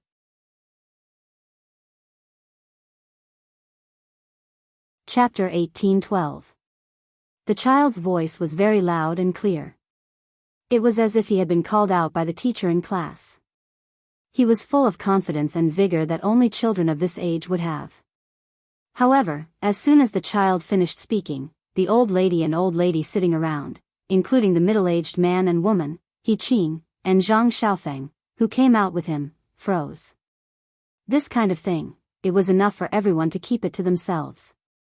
However, it was the first time something like this was said in front of so many people. Everyone around them couldn't help but blush, not to mention Yun Jian and CE. Although Yun Jian looked extremely calm on the outside, her rosy cheeks were enough to express her current awkwardness. CE, on the other hand, held Yun Jian's hand without blushing or skipping a beat. It was as if he was the most shameless person in the universe. He was probably the most shameless person in the world. The only reason he received this award was because of her. Cough, cough, cough. Little gang, your mom just came out to look for you. It's time for dinner. Your mom is calling you home for dinner. Just as the child, who didn't know what he said wrong, looked around innocently, an elderly woman coughed twice to ease the awkwardness. Then, she spoke to the child. The child's name was Fu Gang. The people of Jinda village had either he or Fu as their surname. Most of the people in Jinda village had these two surnames, except for the women who married from other villages, such as old woman Lu. Ah. My mom is calling me home for dinner. I have to hurry back. There's fish at home today. The child named Fu Gang patted his head and didn't care about what he said just now. He ran down a small path and disappeared in front of everyone's eyes as fast as he could. He Qing, dinner hasn't been served yet, right? Hurry, hurry, hurry. He's a guest. It's already so late. Aren't you going to bring the guest home for dinner? The elderly woman, who spoke to ease the awkward atmosphere, quickly turned to He Qing and tried to dissolve the awkward atmosphere completely. Hey! Hey! Cindy, my friend, come home with me for dinner. The food at home is ready. He Qing immediately realized that old Madame Yang was trying to ease the tension for him. He gave old Madame Yang a grateful look and said to Yun Jian and CE. They had already taken out their marriage certificate and said everything that needed to be said. Even the things that shouldn't have been said were clear in their hearts. Yun Jian's small hand tightly grasped his large palm. CE didn't say anything else that would shock the world. Then, Yun Jian and CE followed He Qing back home. He Qing quickly served the dishes. There was no one else at home. He Qing's daughter, Chen Sini's mother, He Xia, had married into Longmen City. He Qing had two sons. The eldest, He Yong, had good grades and became an official after graduation, settling down in Longmen City. The second son, He Lei, was not as well off as his eldest brother. He was currently working hard in Longmen City with his wife, so he left his child, He Dongdong, in Jingdezhen and asked his old father, He Qing, to take care of her. Therefore, there were only He Qing and He Dongdong in He Qing's house. All the dishes were served and placed on the square table. Yun Jian and Ce sat together, Zhang Xiaofeng and Chen Sini sat together, while He Qing and He Dongdong sat together. Old Master He Qing's cooking was not particularly tasty, but Yun Jian enjoyed it. Halfway through the meal, He Dongdong suddenly shook her head and looked at Yun Jian and Ce, then at Chen Sini and Zhang Xiaofeng. It's Friday tomorrow. My friends' brothers and sisters are back from school. They said they're bringing everyone to the back of the mountain to shoot birds with slingshots. There's also a fishing and prawn competition. We'll barbecue and eat together. Brothers and sisters, can you guys go with Dongdong to play with everyone? He Dongdong asked as she looked at Chen Sini and Zhang Xiaofeng with anticipation, then at Yun Jian and Ce. Sure, but you'll have to let the three of them play with you. I'll watch from the side, I can't do strenuous exercise. Chen Sini waved with a smile and looked at Zhang Xiaofeng before her gaze finally landed on Yun Jian. Her brain had just healed from the rupture, so she could not even jump and had to walk slowly. Jian, I'll leave it to you. Chen Sini stuck her tongue out at Yun Jian. Chapter 18:13. After dinner and a stroll, Yun Jian and Ce went to bed early. There were not many rooms in He Qing's house, but there was still room for each of them. Ce shamelessly followed Yun Jian into her room. The rooms in He Qing's house were connected one by one and the soundproofing was poor. For example, even if one farted in one's room, the room next door could hear it. In the beginning, Ce wanted to touch Yun Jian's outstretched hand, but when Yun Jian slapped his hand away, there was even a loud fart from next door that sounded like a lion's roar. Ce retracted his pig trotter hand in silence. It was a dreamless night. Yun Jian woke up in the afternoon the next day. For some reason, she slept especially well last night and only woke up in the afternoon. When she woke up, Yun Jian could feel Ce's hand resting on the back of her head as if it had been there for the whole night. She did not know when his hand had started to cushion the back of her head. Tilting her head slightly, she could see his bright and deep eyes. They were very good-looking. Ce woke up at 5 or 6 in the morning, but he did not wake Yun Jian up. He kept his hand on the back of her head so that she could lean against it comfortably and stared at her for 5 to 6 hours straight. It was as if he was not tired at all. Jia. Brother. Wake up. Let's go catch some birds. They're already at the back of the mountain, we're the only ones left. At this moment, there was the sound of someone knocking on the door, and He Dongdong's tender voice came through the door. Them naturally referred to He Dongdong's group of brats and friends, including their brothers and sisters. It was Saturday today and yesterday was Friday. Many young boys and girls who were around the same age as Yun Jian and Ce who went to school outside came back to Jinda village from town or Longmen City. Yun Jian and Ce had not gone far from Jinda village, so they did not run into them. The group woke up early this morning and went to the back of the mountain to compete in shooting birds with slingshots. Yun Jian and Ce slept until noon when He Dongdong woke them up. Zhang Xiaofeng and Chen Sini had already gone to the back of the mountain. After Yun Jian and Ce woke up and ate the breakfast He Qing had left for them, they followed He Dongdong to the back of the mountain. The back of the mountain was a place with trees and empty land. The scenery here was beautiful. Millet was scattered all around the mountain. Millet was the favorite food of birds. Since the back of the mountain was scattered with millet, the birds would automatically come over to eat it. When Yun Jian and Ce were brought here, they saw the group of children they saw yesterday as well as their brothers and sisters. Seeing Yun Jian and Ce, the young boys and girls around them took a few extra glances at Yun Jian and Ce due to their outstanding looks. Wow, it's the pretty sister and handsome brother from yesterday. When Fu Gang saw Yun Jian and Ce, he pulled a rather handsome boy who was about 1.75 meters in height over. Fu Gang pointed at Yun Jian and Ce and told the boy, "Brother, they're the brother and sister I met yesterday." Fu Gang wanted to say something shocking, but Zhang Xiaofeng was one step ahead of everyone else. He walked over from the side and interrupted Fu Gang before he could say anything shocking again. Cough, cough, cough. "Hello, I'm Zhang Xiaofeng. This is my cousin, Chen Sini. This is my master, Yun Jian. He's my brother, Ce." Zhang Xiaofeng took the initiative to extend his hand to Fu Gang's brother and introduce them to him. This also prevented Fu Gang from saying "bump into each other." "I'm Fu Xian." Fu Gang's brother nodded politely at Zhang Xiaofeng.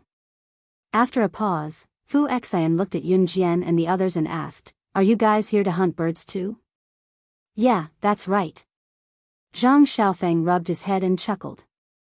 "You guys are city dwellers from the city? No wonder you guys look so delicate. You don't know how to shoot birds, right?" At this moment, a girl walked over. She looked to be about 17 or 18 years old. Her face was a little dark, her skin was dry, and her nose was big. She wasn't pretty at all. The girl walked over and gave Chen Sini and Yun Jian a few glances. When she saw that Chen Sini and Yun Jian were pretty and their skin was fair and tender, she sniffled and said. However, she was secretly criticizing them in her heart. What's wrong with city dwellers? So what if they're pretty? Look at how delicate they are. They probably haven't even seen a slingshot before, right? What's the use of it? After she finished speaking, the girl glanced at Yun Jian and Chen Sini. Then, she pointed at Fu Xian and said to Yun Jian and Chen Sini, "Brother, you guys are here."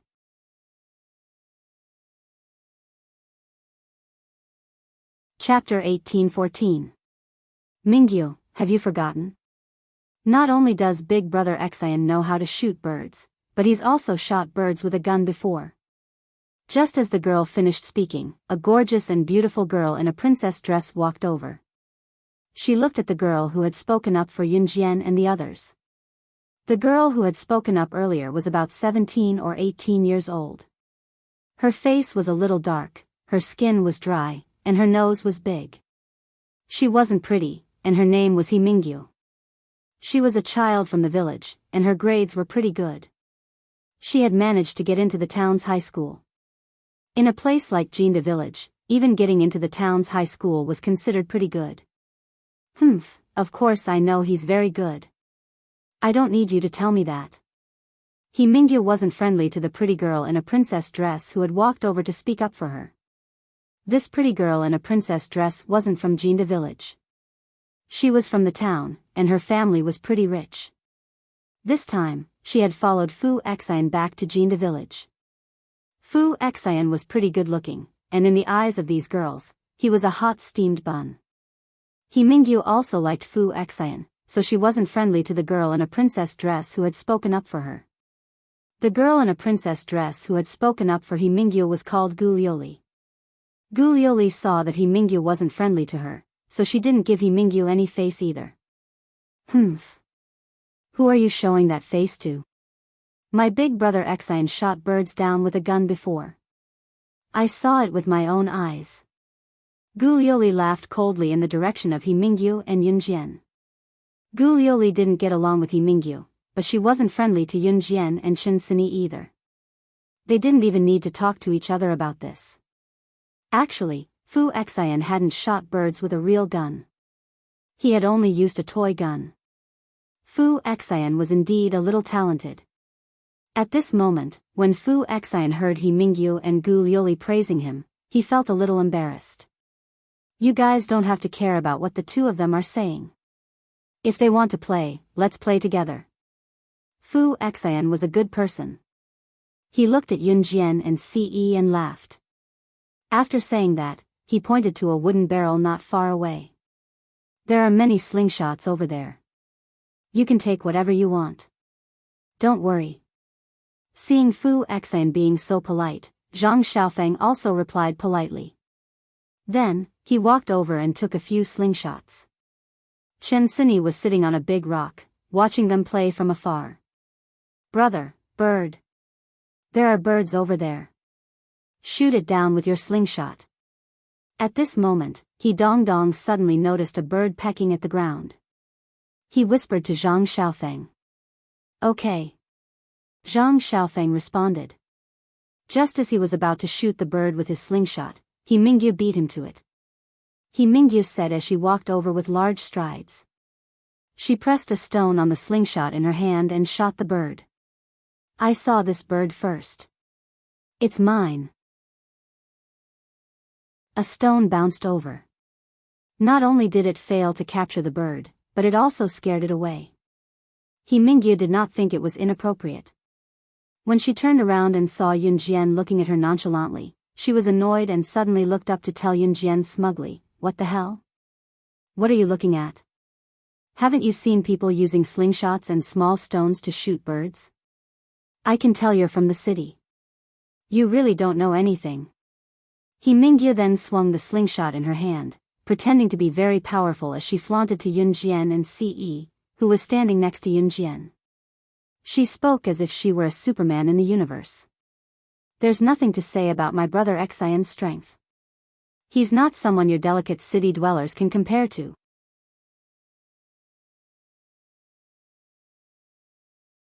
Chapter 18:15. He Mingyu spoke as if she was a sharpshooter who never missed a single shot. She was extremely cocky. That's true. Mingyu is the best girl in Jinda village. Fu Xian's hit rate is 5 times out of 10, while Mingyu's hit rate is 1 time out of 10. A boy who was about the same age as He Mingyu and Fu Xian walked over and said honestly. He even rubbed his head and smiled a little embarrassedly. What the boy said was the truth. The group of people around them were all children from the countryside, except for Gu Liuli, who was from a wealthy family in town. Children from the countryside were still wild and could run, like He Mingyu. She was tanned because she was exposed to the sun every day. Children from the countryside were wild, and the birds in the countryside were wild as well. Over the years, people had gained experience in catching birds. And the more birds were caught, the more experienced they became when it came to stealing millet and running away. Whether it was Fu Xian or He Mingyu, they hadn't spent all their time studying how to catch birds since they were young.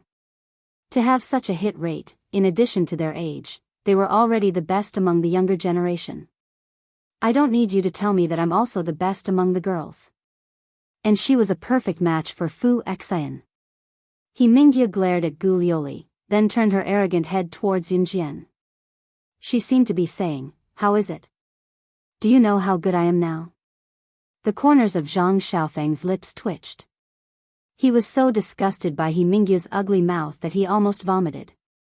"Dong Dong, go play with your little friends." Zhang Xiaofeng handed the slingshot to He Dongdong, then turned to look at Yun Jian. "Master, we haven't trained today. Why don't we run 10 laps around this mountain? There's a foul smell here. I can't King stand it." Zhang Xiaofeng was quite vicious. Although he didn't mention any names, anyone with a discerning eye could tell that he was talking about He Mingyu. He Mingyu's face instantly darkened. He Mingyu suddenly rolled her eyes. She accidentally heard Zhang Xiaofeng call Yun Jian master, so she opened her mouth and spat at Yun Jian. "Ha ha ha, what master? You're actually taking in disciples." Did he think that he was some kind of expert? Learning how to take in disciples? Ha ha ha. I'm dying of laughter. A woman from the city like you, what skills do you have to teach your disciple? I advise you to go home, take a piss, and look at yourself. When He Mingyu started speaking, Ce pulled Yun Jian into his arms and retreated 5 meters away from He Mingyu, so that He Mingyu's spit didn't hit Yun Jian and Ce. When He Mingyu spoke up to this point, Ce's face turned cold and he frowned. He directly interrupted He Mingyu, "Don't you dare say anything bad about my woman again." Ce's words carried absolute pressure. He Mingyu didn't know why, but he actually shrank back in fear and didn't dare to speak. "Go run 20 laps around the mountain. After that, I'll teach you how to use the butterfly knife." Yun Jian glanced at Zhang Xiaofeng and said. After learning from Yun Jian for so long, Zhang Xiaofeng really wanted to learn how to use the butterfly knife nimbly from Yunjian. When he heard Yunjian's words, Zhang Xiaofeng widened his eyes and asked Yunjian, "Master, really?" I'll run right now." After saying that, he disappeared without a trace. Tisk, he's pretty good at acting. He Mingyu didn't dare to speak in front of Ce, but when he saw Yunjian's expression, he couldn't help but mutter. Zhang Xiaofeng's stamina was getting better and better. After an hour, he finished running 20 laps around the mountain. During this hour, Yunjian couldn't help but sneer as she watched He Mingyu hit the birdie once out of 10 times. "Master, I'm done running." Zhang Xiaofeng panted heavily and wiped away his sweat. He didn't collapse to the ground like ordinary people after running for so long.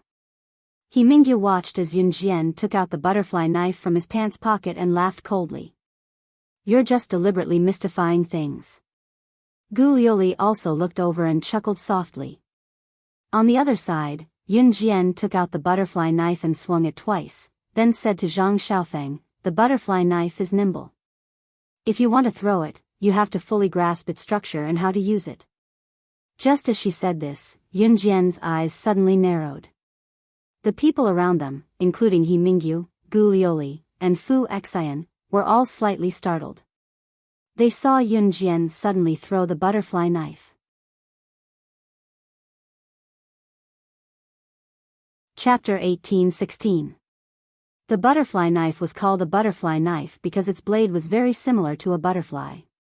A butterfly had a body and 2 wings. When the wings were folded, they could wrap around its body. The butterfly knife was the same. The blade of the butterfly knife was the body of the butterfly. If a normal knife was to be stored, it would be stored in the scabbard. However, the butterfly knife's scabbard wasn't a single scabbard. It had 2 scabbards, one on the left and one on the right. When the 2 scabbards were folded together, the blade of the butterfly knife could be stored. The 2 scabbards were like the wings of the butterfly, which could be folded together at will. In other words, the difference between a normal knife and a butterfly knife was that the moment the blade of the butterfly knife was cut, the 2 scabbards could be combined together to form a normal knife. One could also grab a scabbard and throw it out to hold the blade of the other knife. To put it simply, the butterfly knife was a tool that could be transformed into a normal knife or a non-normal knife. If a person who didn't know how to use a butterfly knife grabbed a scabbard and threw the butterfly knife away, it was very likely that they would accidentally injure themselves. Therefore, when many people first learned the butterfly knife, they would practice for a long time with a non-edged knife. When Yunjian nimbly played with the butterfly knife in her hand, He Mingyu, Gu Liuli, and the others in the distance were already dumbfounded. The group of children around them had never seen such a knife. Even if they had never seen a butterfly knife that could be assembled into a normal knife by dropping a blade and 2 scabbards. Moreover, they had never seen anyone play with the butterfly knife so smoothly. Wow! Pretty Big Sister is not only pretty, but also amazing. Yeah. Pretty Big Sister is amazing. Pretty Big Sister is so amazing and beautiful. When I grow up, I also want to marry a pretty big sister like her. The large group of children were all in their childhood stages. They were innocent and said whatever came to their minds. Seeing that Yunjian could play with a knife so nimbly, the group of children was dumbfounded. Even Fu Xian looked at Yunjian with a somewhat crazed gaze. Su Mingyu and Gu Liuli, who were watching from afar, clenched their fists tightly. They were so angry that they wished they could go over and give Yunjian a beating. But at that moment, Yunjian suddenly sheathed her knife. She held the 2 scabbards together, making the butterfly knife look like an ordinary knife. With the blade below, she held the scabbards that formed the handle. Her eyes flashed as she narrowed them. G. Cha. Creak, creak, creak. Not far away, because no one went to disturb them, a large flock of birds had already landed on the ground to look for food. They even let out satisfied cries after eating the millet. It was also at this moment that He Mingyu, Gu Liuli, Fu Xian, and all the children saw a horrifying scene that they would never forget for the rest of their lives. The butterfly knife in Yunjian's hand suddenly flew towards the flock of birds. Her knife was so fast that no one could see it clearly with their naked eyes. The saber flew out from his hand. With lightning speed, it flew towards the flock of birds that had sensed danger and were fluttering in the air in an attempt to escape. The butterfly knife borrowed momentum and didn't merge. The blade and the two scabbards formed an ordinary dagger, and it flew through the flock of birds that were trying to escape. The short blade pierced through the abdomens of 3 birds that were trying to escape, nailing the 3 birds to the blade. Her knife skills were accurate. Yunjian's butterfly knife didn't just hit the birds' abdomens. This time, it didn't pierce through just one bird's abdomen. Instead, like skewering mutton, it nailed 3 birds to the blade of the butterfly knife. This scene caused an uproar. Silence. Dead silence.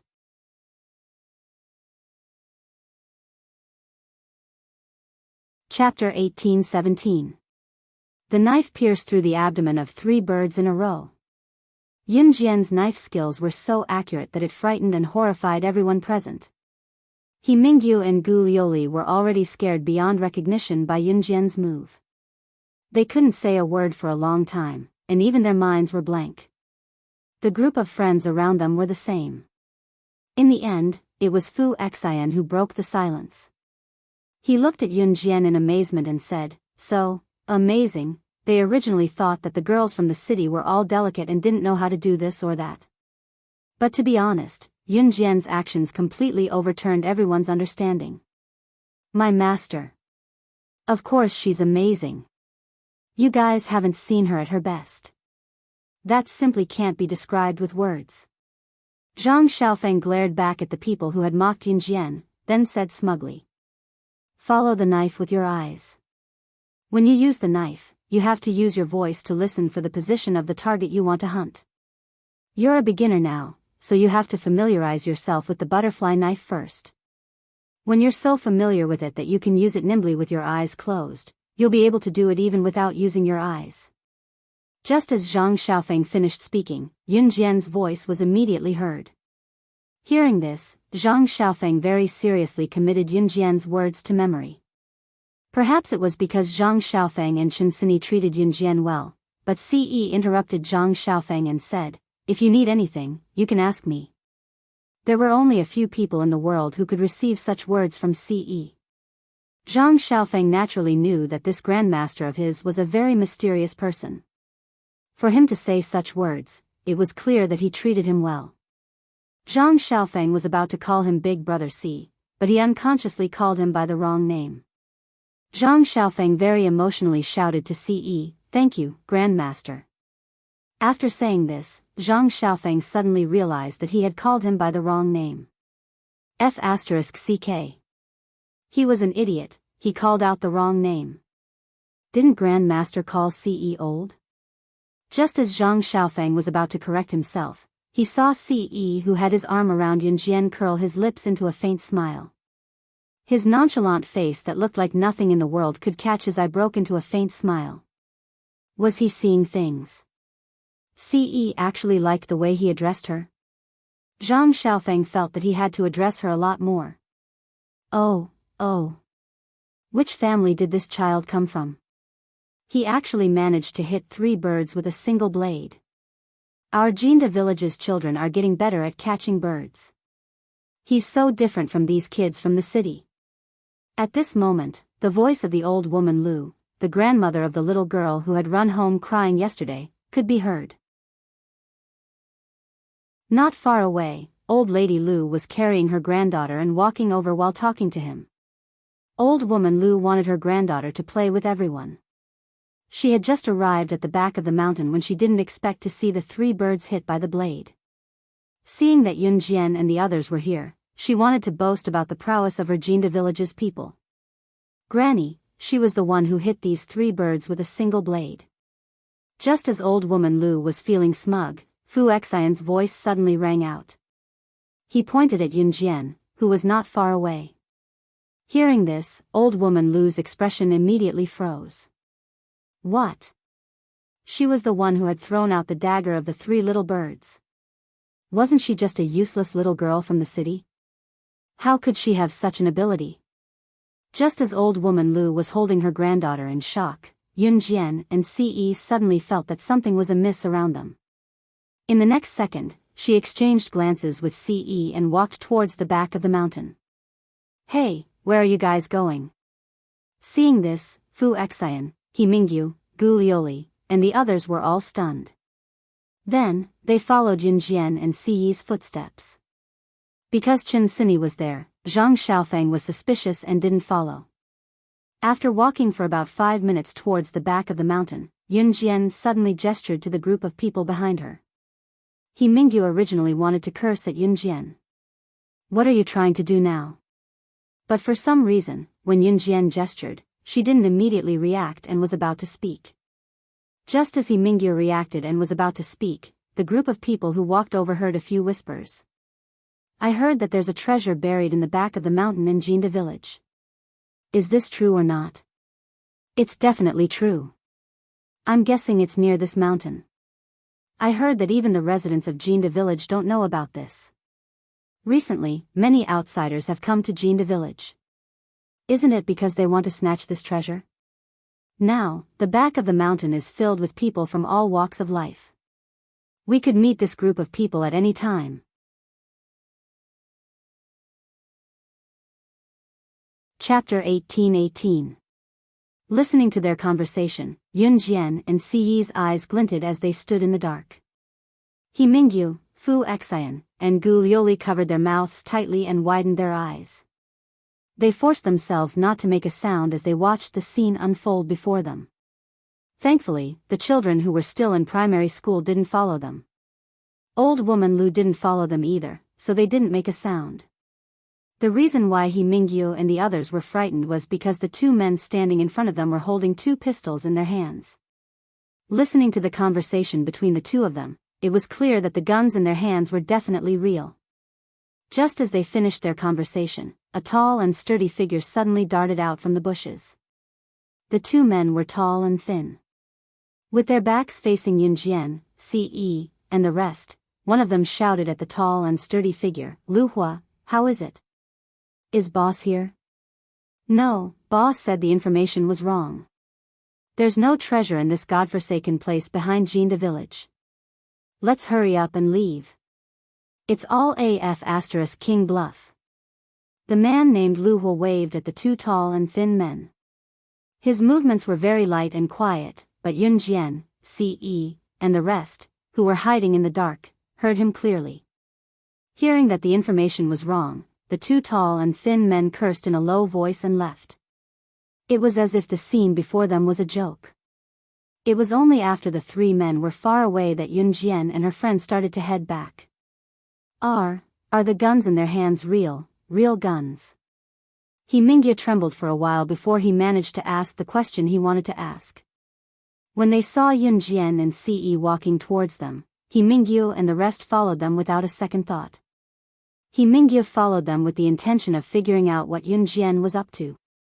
However, on the way back, she was trembling all over and couldn't stop asking in a trembling voice. If you want to know whether it's real or not, you can just chase after them and ask them. Yun Jian smiled coldly. If Yun Jian had said this before, He Mingyu would probably have retorted. However, He Mingyu was too afraid to say a word now. When they returned to the back of the mountain where they hunted birds, although He Mingyu and the rest were afraid, they didn't mention a word about what had just happened. Fortunately, those who went were around Yun Jian's age. Because they had seen an extremely terrifying scene, no one mentioned what had just happened. When they returned to the back of the mountain, they didn't have the mood to continue hunting birds with their slingshots. They all found an excuse to go home. When it was past 6 in the evening, the sun was about to set and the afterglow of the sky was slowly blooming. Dinner had yet to be served. He Qing did not make dinner in time either. After he came back from outside, he hurriedly called Yun Jian, Ce, Chen Sini, and Zhang Xiaofeng into the house. Sini, I've called. Your family's car will be here to take you back to Longmen City later, He Qing said, looking flustered. Go home? Grandpa, we've just arrived yesterday. Why do we have to go back? Chen Sini was shocked and confused. He Qing kept quiet for 2 seconds before he suddenly glanced at Yun Jian and Ce. Finally, as if he had made a decision, he walked to the door and looked around. Seeing that there was no one there, he closed the door and turned to speak to everyone sternly. He looked at Yun Jian and Ce first. Sini has told me before that one of you is her best friend and the other is her best friend's man. It's believable. I won't keep this a secret from all of you. As he spoke, He Qing looked at the group and sighed. A lot of foreigners have come to Jinda village recently. I don't know if you guys know that there's a lot of foreigners coming to the back of the mountain recently, saying that they're here to look for treasure. Yun Jian's deep eyes narrowed when she heard that. He Qing's solemn voice continued, they've been looking for treasure in the back of the mountain but to no avail. Some of them have gone back while some are still unwilling to give up. I heard that a group of people have come recently. They're world-class bigwigs and they even have guns with them. I heard from someone at the village entrance just now that they won't leave until they get their hands on the treasure. They're even going from house to search for the treasure they want. As he spoke, He Qing hurried to his bed and bent under it to lift up a piece of floorboard under the bed to take out an ancient box. He Qing went over and shoved the box into Chen Sini's arms before he told Chen Sini and the rest anxiously, brother, you're here.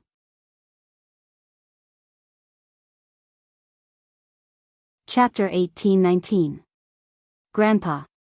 Then what are you going to do? Chen Sini had never heard of this before, let alone the fact that her family had an ancestral treasure. She was completely stunned and asked after a moment of silence. He Qing's words made Yun Jian blink as well. The fact that He Qing could say this in front of her and Ce was proof that he trusted her and Ce a lot. Zhang Xiaofeng was equally stunned by He Qing's words. Ce, who was beside them, acted like he did not hear He Qing at all. As the leader of an Hun group, what treasure could Ce not have? To Ce, those rare treasures were not as precious as his Shao Jian. His treasure was Shao Jian. Other than that, no one or anything could replace it. Dong Dong and I will stay here. Don't worry, it'll be fine. Those people don't even know that the treasure is in our house. Anyway, Sini, take it and leave quickly. Your family's car will drive to the village entrance to pick you up later. He Qing said solemnly. This family heirloom had been with the He family for a long time and had been passed down for many generations.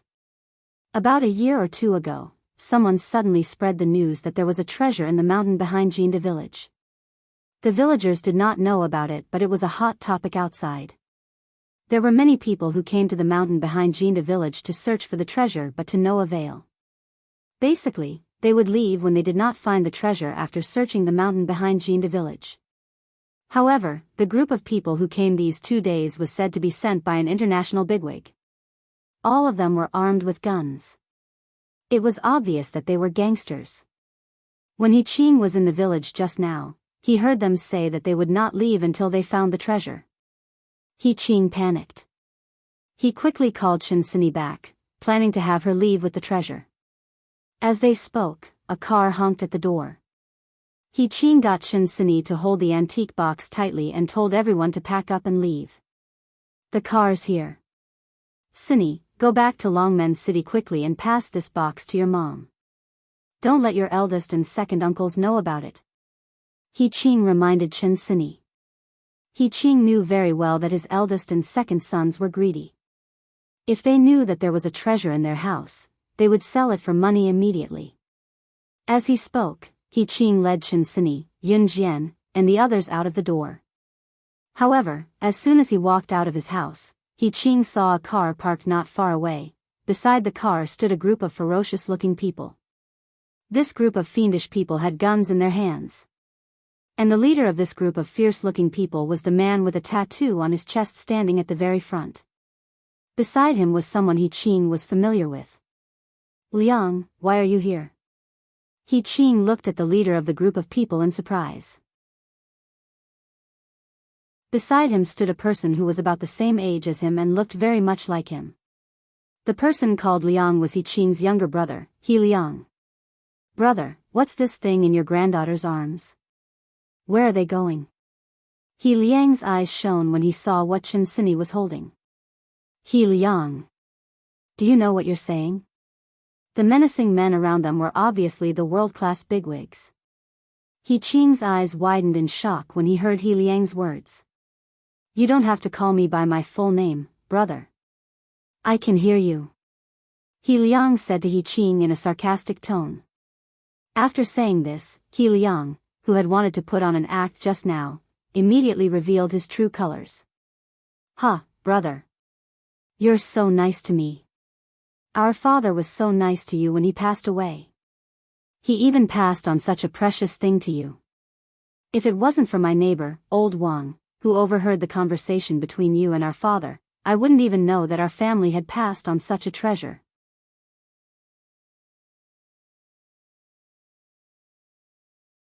Chapter 1820. He Qing's old father had already passed away. Before he passed away, he gave the family heirloom to He Qing and told He Qing to pass it on. When it came to family heirlooms, some people would think about how to sell it for money. Others would want to pass it on even if they starved to death. Of course, there were very few people who could do the latter. He Qing was one of them. He Qing's old father had long seen through his other son, He Liang's character. That was why He Qing's old father gave the family heirloom to He Qing. At this moment, after hearing He Liang's words, He Qing suddenly thought of something. His finger trembled as he pointed at the group of ferocious-looking people and said loudly, Liang, could it be that these people, were you the one who called them here? His own younger brother had betrayed him. He Qing didn't know how to describe this feeling. My brother, don't look as if you were the one who suffered a great loss. When that old man gave you the family heirloom, did he remember that I was his son too? I don't mind telling you. I was also the one who spread the news about the family heirloom in Jinda village. He Liang's face made Chen Sini and Zhang Xiaofeng feel nauseous. There was a glint in Yunjian's eyes. Siyi's arm around her waist never loosened. You. He Liang's words made He Qing's expression change. He Qing couldn't believe that his younger brother would betray him like this. He clutched his heart and was so angry that he almost vomited blood. What are you guys waiting for? Hurry up and snatch the treasure. It's in that girl's arms. He Liang suddenly said to the leader standing next to him as he pointed at Chen Sini. Next to He Qing's house was the sports field of Jinda village. Therefore, all the villagers were attracted by the commotion and came to see what was going on. Whether it was the old woman Lu, He Mingyu whom Yunjian and the others met in the back of the mountain, Gu Lioli, or Fu Xian's group, they all heard the commotion and came over. When they saw the leader standing there with a group of fierce-looking people, and each of them holding a shiny pistol in their hands, these ignorant people in the village all turned pale with fright. How dare you order me around? The leader glanced at He Liang and waved his hand, ordering his men to arrest He Liang. What are you doing? Didn't you say that you would share half of the treasure with me? You. He Liang was still in shock when he was pinned down. He only calmed down when the leader's subordinate pointed the gun at his head. My name is Henry, I'm the younger brother of D Country's arms tycoon, Henry Livy. Old man, if you know what's good for you, you'd better hand it over, or else, the leader said as he twirled the pistol in his hand. The scene of He Liang betraying He Qing and Henriquez betraying He Liang made everyone tremble in fear, not daring to utter a single word. Looking at the shiny pistols, He Qing clenched his fist. He didn't expect that in the end, the one who ruined his family's heirloom was his own brother. Old man, give it to me. Otherwise, I'll kill you. Henriquez saw that He Qing didn't take out the treasure, so he grabbed the gun and pointed it at He Qing's head. I won't give it to you. Just when everyone thought that He Qing would not be able to protect his family's heirloom, a beautiful female voice rang out. Yunjian quietly took the antique box from Chen Sini and held it in her hand. She crossed her arms and looked at Henriquez in front of everyone as she said those words. What did you say? Give it to me. Henriquez heard Yunjian's words and angrily pointed the gun at Yunjian as he roared. The gun was actually pointed at Yunjian's head. She just provoked Henriquez, who had a gun in his hand. Was she looking for death? The surrounding residents of Jinda village, including Fu Xian, He Mingyu, and the others, all took a deep breath. They were so scared that their faces turned extremely pale. Old woman Lu was so scared that her legs were paralyzed. Just when Henriquez was overbearing, a gunshot sounded. Without giving anyone a chance to react, this shot was aimed at Henriquez's wrist that was pointing the gun at Yunjian's head. The bullet flew into Henriquez's wrist at a speed that he couldn't react to at all. The nerves in Henriquez's wrist were destroyed on the spot. The gun in his hand that was pointing at Yunjian's head fell to the ground unconsciously. No one could see who fired the gun. When everyone looked in the direction of the frightening bullet, they saw a shiny silver gun appear in Si Yi's right hand while holding Yunjian's waist. In terms of shooting skills, Si Yi was invincible in this world. With a dark expression, Si Yi looked at Henriquez without a change in his expression. After he shot Henriquez's wrist in a swift motion that no one knew when he had taken out his gun and shot, a voice so cold that it shocked everyone rang. It was directed at Henriquez.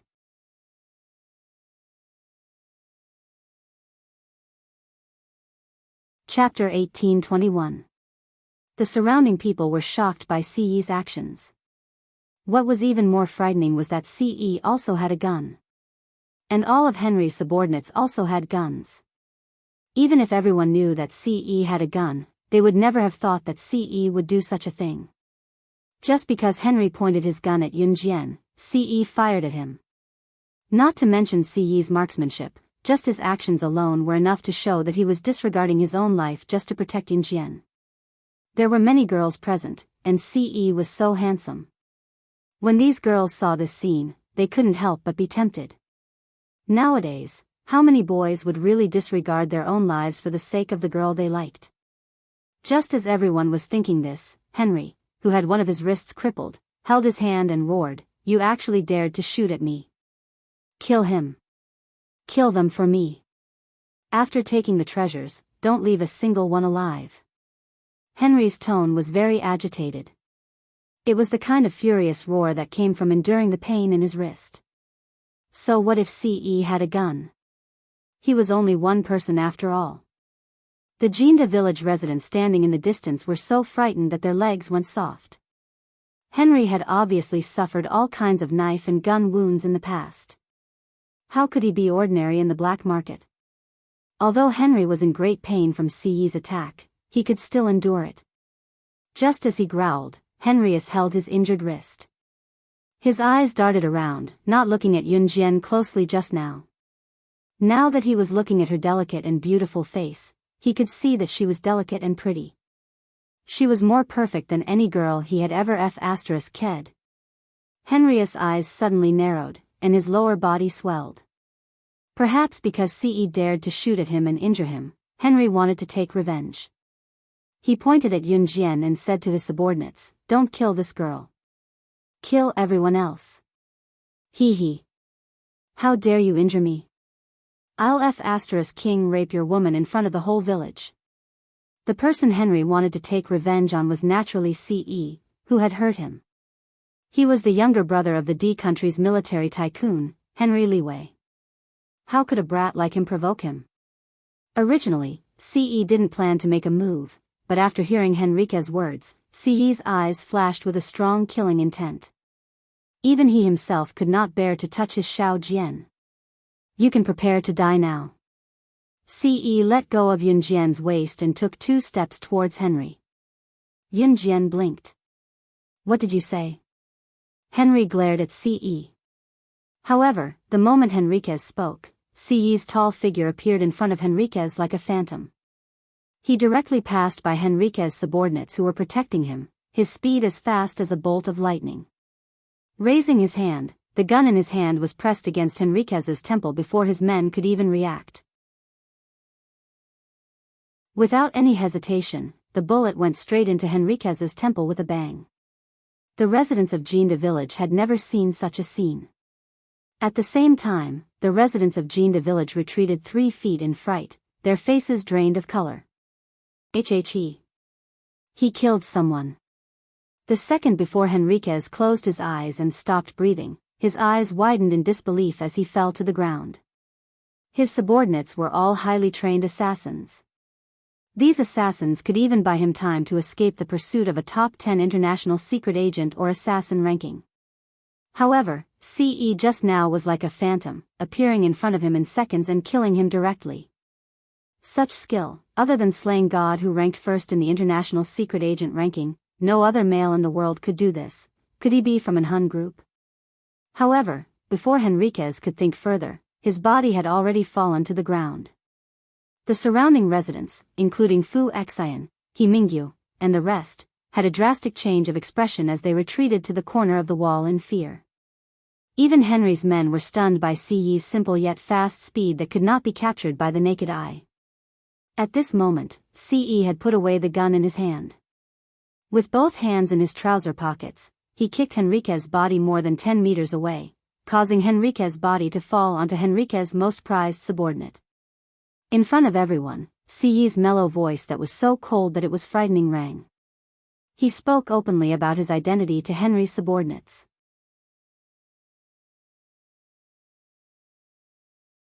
Chapter 1822. He's an Hun group. Henry's men were not as smart as Henry. Once they heard what CE said, they assumed that CE was from an Hun group. In the underworld, anyone who was related to an Hun group was terrifying. Therefore, these subordinates who wanted to avenge Henriquez were all frightened. In less than 3 minutes, they left the scene with Henry's body. Everything seemed to have returned to how it was before. The only thing left was the scene that reeked of gunpowder. There was also He Qing's younger brother, He Liang's battered body. Everyone stared at CE as if they had seen a ghost. The gazes from the people of Jinda village could no longer be described as horrifying. Murder. He actually killed someone. It was obvious that the people around them did not know about an Hun group. No one here knew the meaning of an Hun group. It's good that he's dead. That guy just now has killed a lot of people. He's an outlaw from Germany, coming to Country Z to provoke us. Does he really think that there's no one in Country Z? He deserves it. At this time, an old man knocked on the ground with his walking stick and said loudly, "That's right. What's the big deal about him, a German, coming to Country Z to show off?" That's right. The older generation had a deeper sense of patriotism, so when the old man finished speaking, the others around him agreed. Their voices were loud and clear. In the end, it became the group of old men shouting at CE, "Well done, young man. We support you." In the end, the matter was left unsettled. The people of Jinda village were almost harmed by Henry, who came to hunt for treasure because of He Liang. To prevent people from coming here to hunt for treasure, the first thing the village chief did was to deny He Liang's rumor that there was treasure in the mountain behind Jinda village. He Liang was left to He Qing to deal with. However, to prevent He Liang from coveting his family's heirloom, He Qing had Chen Sini bring it back to Longmen City quickly and pass it to Chen Sini's mother, He Xia. At this moment, Yun Jian and CE had also ended their short stay in the countryside and returned home. He had already given the eternal necklace, which he had captured from the international criminals, to Qin Yiru. Qin Yiru was already wearing it. On the third day of their return to Longmen City, Adam, who had just returned from a trip with Lan Su, booked a 5-star hotel in Longmen City and invited everyone inside, saying that he had something important to announce. Adam even called Shuang and Lin Wei, who were in an Hun organization, over. It was so lively that it was as if it was a joyous occasion. At the same time, Yun Jian was sitting at a dining table in this 5-star hotel, playing the mobile version of Snake that Qin Yu had introduced to her. The prototype of the Snake game was born in 1976. It first appeared on an arcade machine called Blockade. It was a 2-player game. Later, it was modified into a mobile version of Snake. However, mobile phones in this era could not touch the screen, so Yun Jian played with the keyboard on her phone. "How is it, Sister Jian? Is it fun?" Qin Yu asked Yun Jian after failing the challenge since CE was not around. "It's a so-so." Yun Jian's lips curled into a smile. "Wow, Sister Jian, this is your first time playing. How is the snake not dead even when it's so long? Qin Yu could not help exclaiming at Yun Jian's proficiency in the game. Just as she said that, she saw Ce walking over from not far away. Qin Yu made way for him and Ce wrapped his arm around Yun Jian. His handsome face went to Yun Jian's side and asked softly, "Xiao Jian, what are you playing?" Yun Jian pressed her lips together as Ce's words made her tingle. "Sister Jian's playing gluttonous snake." Qin Yu interjected out of the blue and ran off with a grin. Yun Jian felt a little numb from Ce's breath beside her ear. Without looking up, she asked Ce, "Do you want to play?" "Sure." Ce did not hesitate at all. He knew that Xiao Jian was just asking, but his hand subconsciously took the phone from her. The moment he took the phone, his slender fingers deliberately held her small hand and caressed it for a full 3 minutes. Yun Jian was speechless. Was he reaching out to take the phone or to caress her hand? Just as Ce refused to let go of Yun Jian's soft hand, Xiao Yunju and the other two who were chasing each other around them stopped abruptly.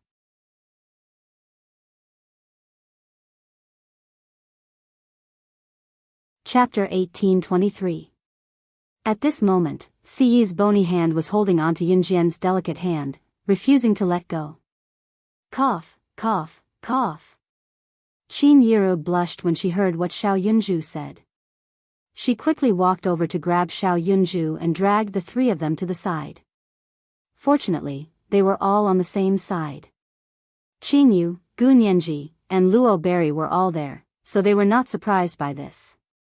Yun Jian had Ce, Si Luo had Snow Eagle, Qin Yiru had Gu Junjian, Qin Yu had Yun Yi, and Lan Su had Adam.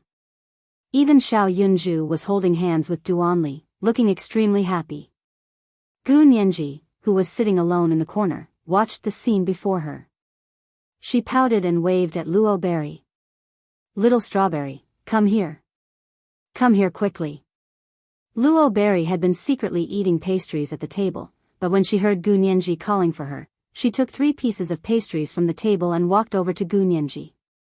Luo Berry did not know that Imo Sun, who was standing nearby in a suit, looked like he was looking at his younger brother, Adam. However, he was actually sizing up Luo Berry from the corner of his eyes. Luo Berry ran towards Gu Nianji. Gu Nianji reached out and put her arm around her shoulder. She said to Luo Berry, "Little Strawberry, you're the best. They're all in pairs. Fortunately, you're here. Otherwise, I would be alone. How awkward would that be?" Gu Nianji laughed out loud like a man and took 2 wine glasses. She shoved one of them into Luo Berry's arms and said to her, "Come, come. Come, come, come. To celebrate our friendship, cheers." Gu Nianji was from Yulong mainland, so she had a forthright aura. Luo Berry, on the other hand, was more delicate. She held the glass of wine and was stunned. Gu Nianji had been taking care of her when she was at Qin Yu's house, like a big sister. Luo Berry grinned at Gu Nianji as she thought about it. She took the glass of wine and clinked it with Gu Nianji's. Just as she was about to put the glass into her mouth, a very beautiful hand reached out and blocked Luo Berry's hand that was about to put the wine glass into her mouth. "She can't drink. I'll drink for her." A male voice that Luo may have been longing for sounded.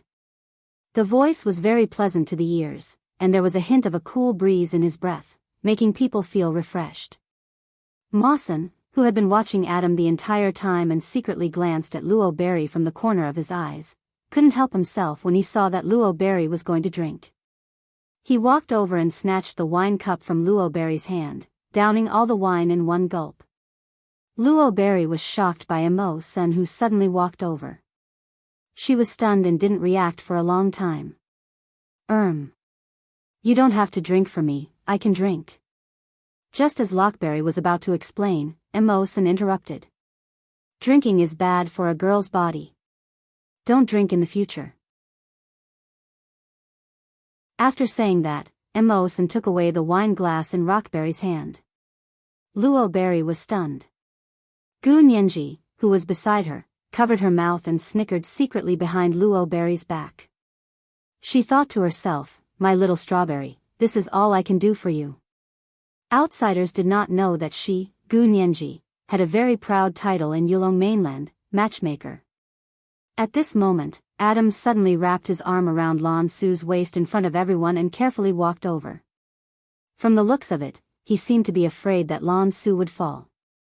Adam even announced the good news of his treat when he walked in front of everyone. He was going to be a father. That's right, Lan Su was pregnant. Out of the 3 leaders of Anhan, Shuang had the biggest reaction. He walked over to knock Adam's head and shouted, "You're going to be a father before me. I can't accept this." Mo Sun smirked and said to Adam, "We can discuss the wedding now. Mom and Dad are gone. I'm your brother. I'll definitely help you guys make this wedding a grand one." Lin Wei acted like he did not hear anything when he heard that. He did not feel anything.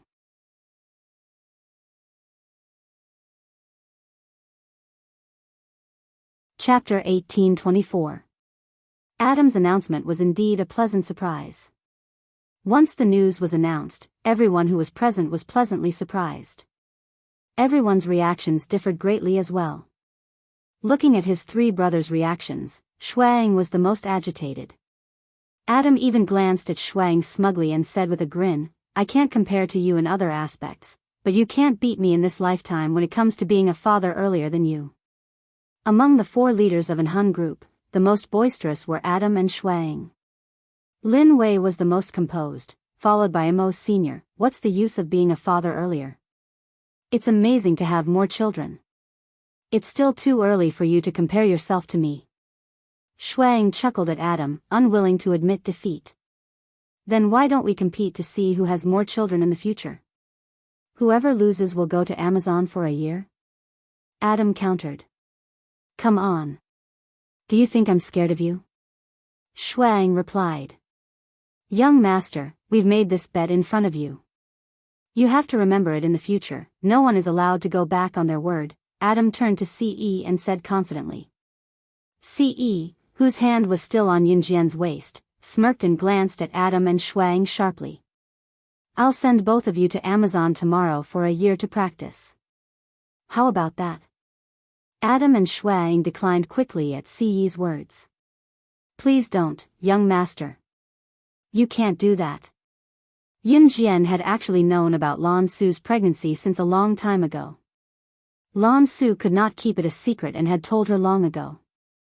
Yunjian wore a small smile and pressed her lips together lightly. She did not know that Ce, who was sitting beside her, was already tempted when he heard that Adam and Lan Su were pregnant earlier than her and Xiao Jian. Everyone enjoyed the meal, and nothing unpleasant happened. It could be said to be a very peaceful dinner. Halfway through, Lan Su suddenly called Yunjian outside and gave Yunjian an envelope. He said to Yunjian with some shame, "Yunjian, the address of the martial arts family is in this letter. I may not be able to accompany you to collect the letter. I just had a baby, and the doctor said that the first 3 months of pregnancy is not stable, so I know. Give birth to the child peacefully. Whether it's the matters of the Yulong mainland or the matters here, you don't have to care about them until the child is born." Yunjian smiled and said to Lan Su. She, Lan Su, was originally the sorcerer god's #1 protector. Whether or not she could get married was up to the sorcerer god. Lan Su was very touched by Yunjian's words. Just as Yunjian finished her touching words, Yunjian opened her mouth again. "But after you give birth, you have to continue to work hard for me. At the very least, you have to earn a few billion back for me." This sentence sounded like she was using Lan Su, but Lan Su knew that Yunjian meant that she, Yunjian, would not give up on her even if she rested for a year. Lan Su was even more touched now. "All right, you can go in first," Yunjian said to Lan Su. Lan Su heard this and returned to the dining table. Yunjian held the envelope in her hand. Just as she stuffed the envelope into her trouser pocket, her phone beeped with a message notification. Beep. Yunjian opened the phone and clicked on the message. As soon as the message was opened, Yu Xiaoluo's message immediately popped up on the screen. "On November 15th, you will depart for the hunting school on time. Come to Min City Military Academy and meet up with the other 2 comrades. At that time, we will send you to the hunting school. You will stay in the hunting school for a year. You will stay at home for the next few days to prepare everything and wait for departure. On November 15th, CE's birthday was on November 11th, which meant that she could accompany him at the Inhun organization for 4 days.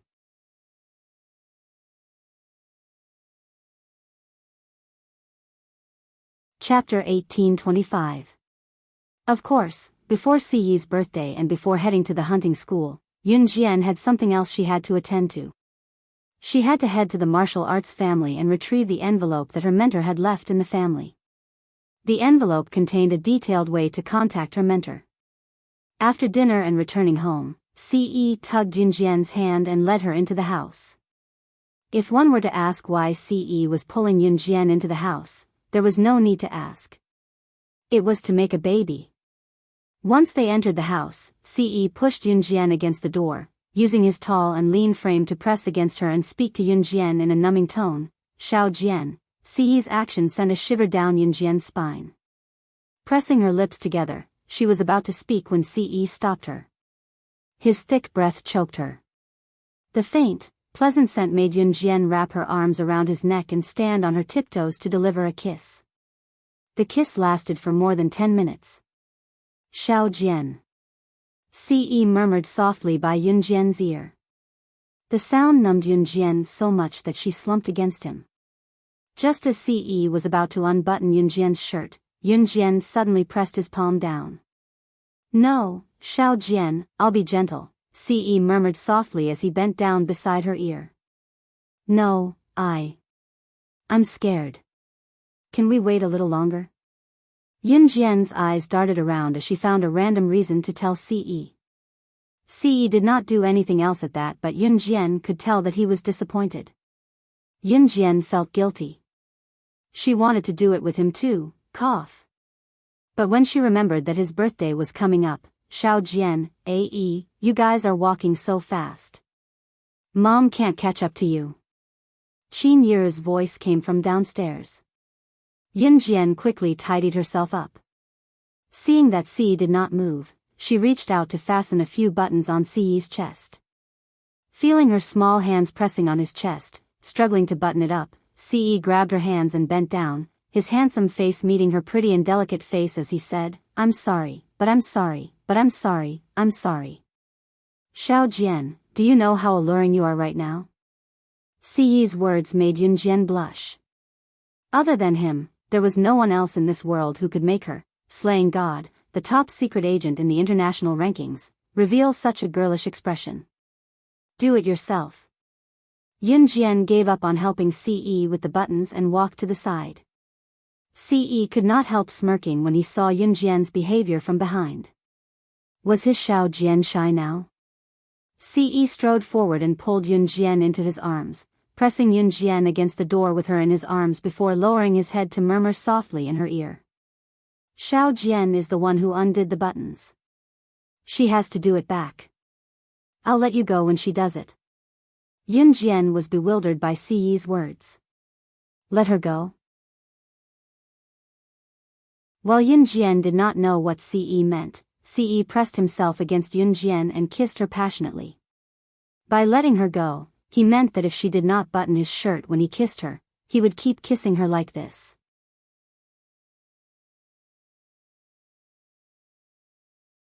Chapter 1826. Qin Yiru had rushed over because Xiao Yunju's mother had returned from recuperation overseas and was now staying at Gu Yunjian's house. The villa CE bought was only a few minutes' walk away from Gu Yunjian's house, so Qin Yiru had hurried over to tell Yun Jian about it. After all, it was Yun Jian who brought Xiao Yunju back then. Qin Yiru knocked on the door twice and could not help muttering, where did Xiao Jian and Ae go? The house is locked, they should be inside. Inside the house, the heavy atmosphere was still swirling in the air. CE had pinned Yun Jian against the door and placed a slender hand on the back of Yun Jian's head to prevent it from hurting when it was knocked against the door. CE, who felt shameless, kissed her with his lips, looking like he would not let go until she buttoned his shirt. Worse still, Qin Yiru was still outside the house. Yun Jian's mouth was gagged by Ce, but she could only grope her way to Ce's chest. Yun Jian could push Ce away with brute force and he would not retaliate, but she did not want him to be hurt, so she could only button Ce's shirt with a blush on her face from Qin Yiru, who was outside the door. Yun Jian had only buttoned his shirt for Ce just now. Since she was kissed by Ce, she could not see where her hand was going. Perhaps it was because Ce was gripping her mouth, she could not find the right spot with her outstretched hand. As slaying god, she could slit the throat with a single slash and her hacking skills were the best in the world. As the goddess of sorcerer, she had ruled Yulong mainland for thousands of years and had once slain the gods of deity continent. She was regarded as an object of reverence and worship by the world. However, as his woman, she was at a loss. Yun Jian had only wanted to reach for the bottom button of his white shirt, but her head was held steady, so she could only grope blindly. Mama Qin, Jijia and Ce Gij must be in the house. Xiao Zhu told me to tell you. Duan Li's sharp voice came from the staircase outside the house. Yun Jian and Ce, who were in the house, heard it loud and clear. Duan Li's voice sounded particularly frightening. Her hand slipped from the bottom of Ce's shirt as if she was caught doing something naughty and her right hand accidentally touched something indescribable. It was scalding and warm. Unable to react in time, Yun Jian clenched her fists a few times. What was it? Soft and soft. Hard and hard. So big that she could not wrap her hand around it. Was it a gun he was hiding on him? Yun Jian blinked. She could clearly feel the change in Ce's expression. As she thought about it, Ce suddenly stopped kissing her and grabbed her hand that was under him. Panting, he went to Yun Jian's ear and whispered to Yun Jian in a volume that only the two of them could hear. Xiao Jian, are you playing with fire? She actually held his. If Qin Yiru and Duan Li, who were standing outside the door, were not here, he would have tossed her onto the bed right now. It was only then that Yun Jian realized what she was grabbing and blushed. Yun Jian was about to speak softly. Ce suddenly went to her ear and bit it softly, his warm breath blowing against her ear or neck. Yun Jian shuddered. Outside the house, Qin Yiru waited for a while but no one came out. Her first reaction was that something had happened to Xiao Jian and Ae. Qin Yiru quickly ran to get the spare key.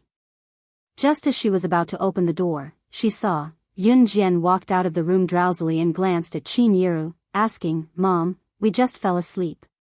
Is there anything you need? I thought something happened to you guys in the house." Xiao Zhu's mother is back. She's over there now. Do you want to go and take a look? Qin Yiru breathed a sigh of relief. There were news reports about family members staying silent in their own bedrooms, only to find a corpse in front of them the next day when they opened the door. Death by electrocution, suffocation, and so on.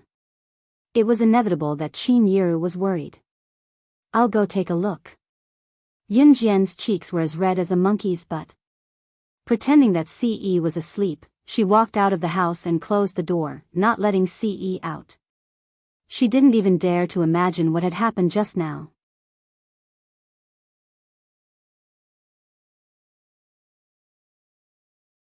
Chapter 1827. Xiao Yinzhu's biological mother in this life was called Yun Hailan. Yun Hailan was stabbed in the stomach by brother Niu, who was collecting protection fees. Yun Hailan almost died back then and was sent abroad by Yun Jian. She had been recuperating in the hospital for close to a year and was finally back now. Like Qin Yiru, Yun Hailan was a woman with a hard life, so when she saw her, she felt like she was seeing herself and was very courteous. When Yun Jian went to Gu Yunjian's house and saw Yun Hailan nearly knelt to Yun Jian. If it were not for Yun Jian back then, she would probably have died because she did not have the money to get her injuries treated. How could she have fully recovered today? In the end, it was Qin Yiru who stopped Yun Hailan, who was about to kneel. Xiao Zhu is an obedient and sensible child. We haven't spent much time together, but we're like a family. You're Xiao Zhu's mother. We're a family from now on. I've heard about your family background from Xiao Jian. Why don't you stay in Longmen City and keep me company from now on? We've been with Xiao Zhu for a year, we can't bear to let him go. You stay. The place I work at is hiring. You can come to work with me and we can take care of each other. Don't leave. Qin Yiru stopped Yun Hailan, who was about to kneel before her, and blurted out everything she wanted to say. Sometimes, things that could be solved with just a few words had to be made like a parting of life and death. If Qin Yiru had not said those words, Yun Hailan would have left with Xiao Yunju. After all, she was embarrassed to stay here. However, what Qin Yiru said made Yun Hailan waver. Longmen City's economy was more developed than Yun Hailan's hometown. The security here was much better, so there was no need to collect protection fees. Therefore, Yun Hailan thanked Yun Jian and Qin Yiru a few times and was just short of kowtowing. In the end, she stayed with Xiao Yunju. After that, Yun Jian wasn't worried anymore. At first, he was worried that Yun Hailan would insist on taking Xiao Yunju away. But from the looks of it, Xiao Yunju wouldn't go with Yun Hailan. Yun Jian was relieved.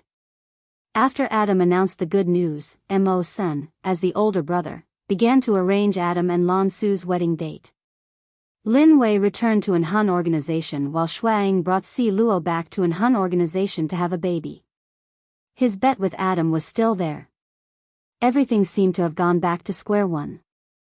Ce had returned to an Hun, and this time, it was Yun Jian who chased him back to an Hun. When everything was settled, Yun Jian put on her shoulder bag, which contained the butterfly knife given to her by Mu Ying, as well as the things she usually carried, and set off for the martial arts family. The letter Lan Su gave her contained the detailed address of this martial arts family. This martial arts family was different from other martial arts families. It was located in a small ravine in a very poor mountainous area. It would take more than 3 hours to get from the city to the county in the mountainous area and then to the nearest town. After that, it would take 1 or 2 hours to reach the destination on foot. The nearest town to the destination was called Yunling Town. It was a very fairy-like name. Yun Jian's destination was a place called Yunling Mountain. The martial arts family was built on Yunling Mountain. The construction of this martial arts family was similar to a large temple, but it wasn't a place to burn incense and pray. When Yun Jian arrived at Yunling Town, she was carrying her shoulder bag. Just as she asked the boss of a shop for the location of Yunling Mountain, the boss asked her in surprise, "You're going to Yunling Mountain too? You're going to the martial arts family, the Huang family, to learn martial arts, right?" Yun Jian nodded. Naturally, she wouldn't reveal her intentions. The Huang family's martial arts are famous. Many people have come to the mountain recently to learn martial arts.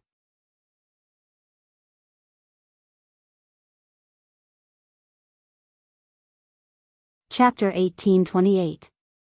The Huang family was that martial arts family. The Huang family was a martial arts family that had been passed down since ancient times.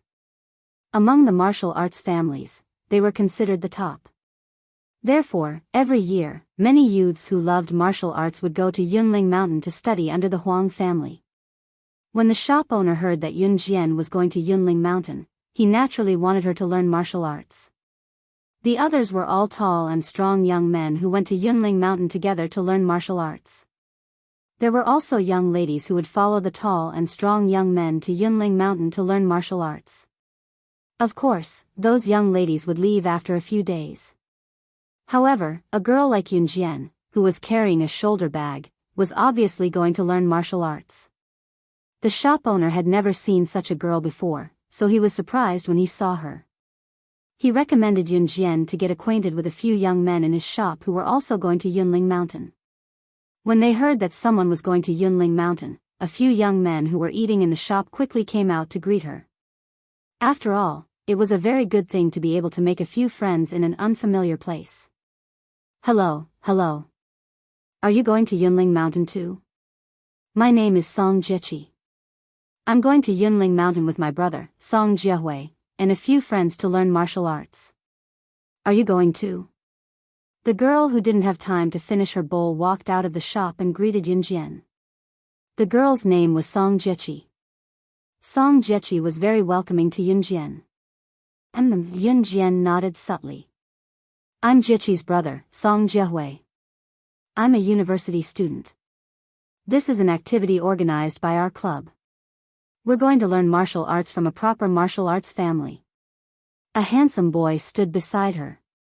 He was about 18 or 19 years old, about 1 or 2 years older than Song Jiechi. He looked very similar to Song Jiechi. One look and one could tell that they were handsome and beautiful. The boy who called himself Song Jiehui politely introduced himself to Yunjian. Yunjian also nodded politely at the two of them. Little girl, don't be fooled by Jiehui and Jiechi's skinny looks. We're all from the same university. In our martial arts club, one of them is the president and the other is the vice president. They're very strong.